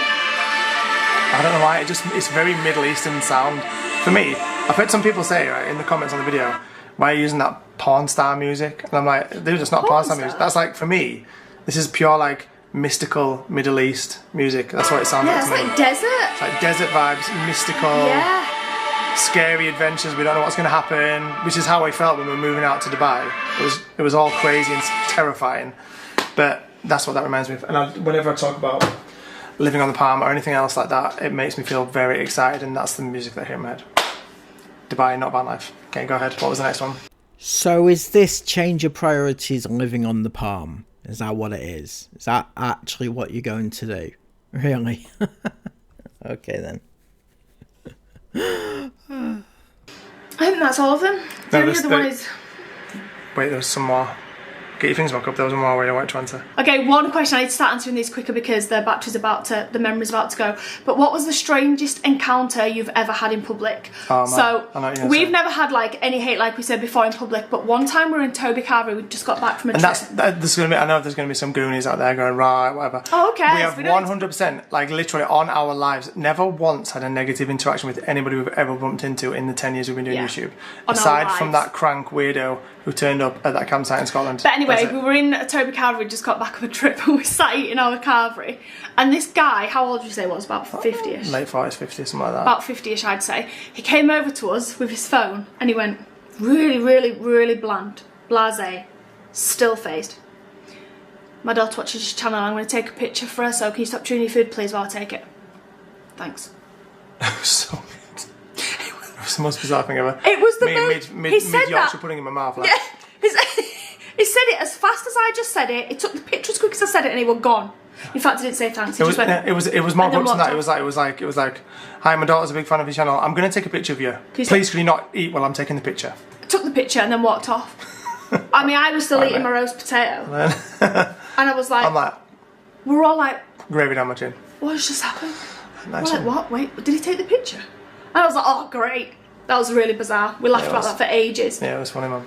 It was funny. And then the final question, if we even got time to answer this, we don't. Babies, that was a question. Loads of questions about babies. We don't have time, so that's cut off. No, we do. We've got... Oh, wait, let me check. We've got to answer it in 26 seconds. So Chris has gone to find the other memory card. For God's sake. But we've got 10 minutes now. So we're not going to answer this in 10 minutes, so it's too long. But we're just going to round it up quickly. So I've had a lot of questions. Kind of people wanting an update on, like, my situation after my C-section. If you're new here and you don't know, I had my tubes tied after Aurora. 3 months later, I got a call to say that it had been a fail on my right side. Consultant wasn't sure what the surgeon had cut and tied, but it wasn't my fallopian tube. I was offered, in short, I was offered a dye test, like a contrast dye test, inserted into my fallopian tube to see if it passed through, to confirm the tube hadn't been tied, basically. I declined that at the time. I still haven't had it done. So a lot of you guys are like, have you had it done? Did you get it confirmed? What's the news? There genuinely is no news. We haven't taken any action. We haven't done anything. We've not sought any attention for it. We've basically just ignored it for 2 years, haven't we? Pretty much. We spoke about it a few times, but we've not done anything about it, so we still don't know. But basically the doctor said on the phone to Sarah that there was no fallopian tube present in the sample, which basically means that they did not remove the fallopian tube, which means that she is still fertile, in short. And she was like, you need to use protection, blah, blah, blah, because she's still fertile. So the fallopian tube, for anyone who doesn't know, holds specific structures, which are in all fallopian tube, and the sample that they sent off of mine had none of those structures, so it isn't possible that it was fallopian tube. So Chris is on the side like you're definitely still fertile and you're right. Whereas I'm more sceptical. I'm like, yeah, but what if they got it wrong? What if there were just no structures in that part? I don't know. I find it hard to believe. It's really weird. But I'm like, what if I'm not? Because that leads you on to, oh, and then the cyst that I had as well. Again, we've just ignored that. We've not been in one place long enough. And which is why I got the cesarean section to start with. I'm not going to go on into detail on that. It's not really something I want to chat about right now, but I have an internal cyst, which is why I had the cesarean, and that cyst is still there, hasn't shrunk, hasn't grown, still doesn't cause any issues or problems, it's just there. I was told that I needed was it an MRI? Yeah. What was the scan? An MRI? Mm-hmm. I needed an MRI to see if the cyst was connected to my, I always get this wrong, urethra. Because that would determine the type of surgery that I need to remove it, obviously. And I've never had that MRI. We didn't hear anything from the NHS. We chased it up a few times with the NHS for that appointment, and then I got fed up of chasing it for about 6 months after Aurora was born. But then again, it's not something that like Sarah needs to do. It's just for her own comfort if she wanted to do. It's not like a medical need to do it. Yeah. Anyway, it's something I'm sure she'll sort out probably in Dubai at some point or whatever. Yeah, but, definitely. Babies. That Yeah, was the one. so with so that leads us on to like babies and like people saying like, have you? I feel like I've never felt in a more confused and strange headspace. I'm not pregnant, for anybody that might be thinking, oh, she is, or may have seen Chris's ridiculous 3 a.m. skeptical stories that you put on the other day that I saw the next morning. I was fuming about. Yeah. Any more babies? Than Chris just puts the eye emoji. I'm not pregnant, anybody, but. Yeah, I don't know. I feel like I'm in a really weird headspace at the minute with regards to babies, because I feel like I've got 6 children now and I love it. But the thought of never having a child again, it's going to sound pathetic to some people because I've got 6 children already, but it genuinely makes my heart feel crushed at the thought of never ever carrying and loving another child. And I know not many people will understand that, and I'm not asking people to understand it. I'm not asking people to agree with it or anything like that, but at the same time, because I don't know if I'm even fertile or not, it scares me to try for a baby and me get my hopes up and every month be looking at tests if for some reason it is tied, and then I will feel crushed because I don't want to go through the whole, well, we can get them untied to try, and then I'm 45 before you know it. I just don't feel like I want to do that either. Yeah, but we know that's not the case, though. We don't know. We do. We don't. And then I keep arguing with Chris because he keeps answering like that. Yeah, but it's because you well, consult we know him. that's not the case, but we don't know. That's the point. It's because you consult him as 100%. There is no fallopian tube sample, which She means was, yeah. that it was not tied, Yeah, which she means was. that you need to use protectant, Yes. which means that you need to come back and get it redone. She did say that. Yeah, I'm not disputing that. No, so but and if she's still, saying that, she didn't say that lightly. She rung you up on Boxing Day, emergently, I to know, stop babe. you from having unprotected I know sex what over happened. Christmas or whatever it was that she was calling. I know for. what That's happened. what it was about. I know what happened. So- I was there. I lived it. But Just- that doesn't Also- that doesn't discredit my actual feelings. Yeah, I know. I understand your worries about it, but I was just saying that, like, they also, by saying that to you, they open themselves to a big lawsuit as well, right? So they ain't going to say that to you lightly. They're saying that to you because they are 100% certain that that is what's happened. Because they ain't going to say that to you because you're going to go straight away, and most people would potentially then go straight away and sue them for medical negligence. And we never did. For Or let's anybody just that's say, saying they did, let's we just never say, did. we haven't. We never did. So let's just say we went to, let's just say you didn't know, you thought you were unfertile, and then, but actually at Christmas, unwittingly, you were pregnant, and you didn't know you were pregnant, but you were pregnant. The doctor rings you up and says, "Oh, you're not fertile, but you're I know already that. pregnant." And, I know all that, babe. sort of stuff. That's their medical negligence. Yes, I do know all that. But I also know that she did say to me 3 times afterwards on the phone, "You need to have the dye test Yeah, but to that's confirm it." yeah, that's just for their books, though. Don't care. That's to protect them, nothing else. Still said it. She still said you need to have the dye test to confirm it. So, despite everything Chris just said, my own personal worries are that I put my heart into saying yes, I would love a lucky number 7, which would actually be a miracle if we got a 7th child. But I would never. You know, if I fell pregnant tomorrow, I would be nothing but happy. I would be happy. I wouldn't be ashamed because I've learned from my own mistakes. I wouldn't be embarrassed when people on this trip have said, "They're not all yours." A lady said it to me. I said, "Paul, they're not all yours, are they?" I said, "Yep, all 6 of them." I said it proud as punch because I'm proud of my big family and I'm proud of my children. And it's taken me so long to get there publicly. Not how I felt inside, but publicly without feeling ashamed. It actually makes me feel really emotional when I talk about it because All them stupid comments like, "Oh, there are not any TVs in your house, then, mate." I don't feel like people often understand the damage that they can do to somebody when you say comments like that. Like, to me, when I saw a comment like that about ourselves, I'd laugh it off. But internally, it stuck deep, and it struck deep. And it made me feel embarrassed and ashamed to have a big family. And I don't feel like that anymore at all. Like, I feel so proud and happy, and I would literally stand all 6 of my children on the rooftops and go, "They're all mine, all 6 of them. Perfect, beautiful children." And I'm proud of saying that out loud. I have another 6. And I feel like that. And I never did. I never did feel like that before. But I genuinely feel like, you know, if we'd have had 6 children all around the same age, I don't feel like I'd feel the same. But because we had an older 3 and then a younger 3, it feels different. It feels manageable. Like, people are like, "You've got 6 kids, how do you manage?" And I'm like, well, technically, they're not 6 little children. 2 minutes. 2 minutes left. Yeah, so basically it's left me really a little bit confused about everything, and I don't know where to go because I've always said I don't want children past 40. And yeah, if I got, basically we're just seeing, aren't we? Let's just be honest. We're just seeing. We take a test every month. It's been negative. We've filmed it and it's been negative. And we've never struggled before, but obviously now I've only got one side. So if you're ovulating out of one side that is tied each month, then it's going to be negative each month. Yeah. Thing. Yeah. This is not something we've shared with anybody before, not even family. Nobody knows this. But we're not like being super careful. We're not like focusing on it. We're just, you know, just take a test every month and just see where we go. And that's something maybe we should vlog about. I don't know, but we haven't. Are people interested in that sort of stuff? Probably not. Although I watch pregnancy test vlogs all the time, like take a pregnancy test with me, I watch them all the time. Anyway, I don't want to be having children past 40. If I was to get pregnant a month after my 40th, would I be upset? No, I wouldn't. But I also don't want to be trying for babies into my 40s either.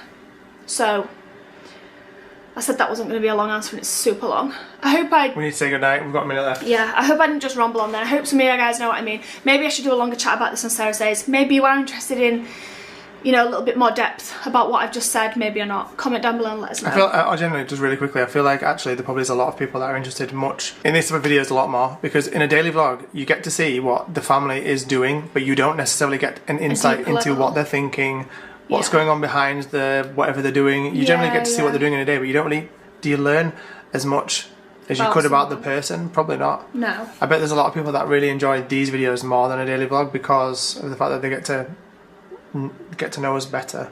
And I always feel really self-indulgent filming these videos. I'm like, people aren't interested in me. 30 seconds. Thank you so much for watching, guys. Sorry guys, next time let us know anyway if you want to see more stuff like this, and we'll chat again soon. Yeah. Bye. Bye. And there endeth the most epic of videos ever to have been produced on this or any other channel. Now, promised you epic, didn't I? You got it. If you are here still 2 hours later, I applaud you. I actually applaud you and thank you so much for your time. I'm absolutely knackered now. I'm gonna go for a little lie down because I think I deserved it, and I will catch you. I won't all catch you later. I'll catch you later. Fuck, knackered. If you have appreciated my efforts, please give me a massive thumbs up down below and subscribe to the channel if you are new, and comment all of your thoughts. How can you give a thumbs up down below? What did I actually just say that? I don't know. Anyway, I should round this off because it's already been long enough. Until next time, comment all your thoughts about it down below and subscribe to the channel if you are new. Have an amazing day. I'm going for a lie down.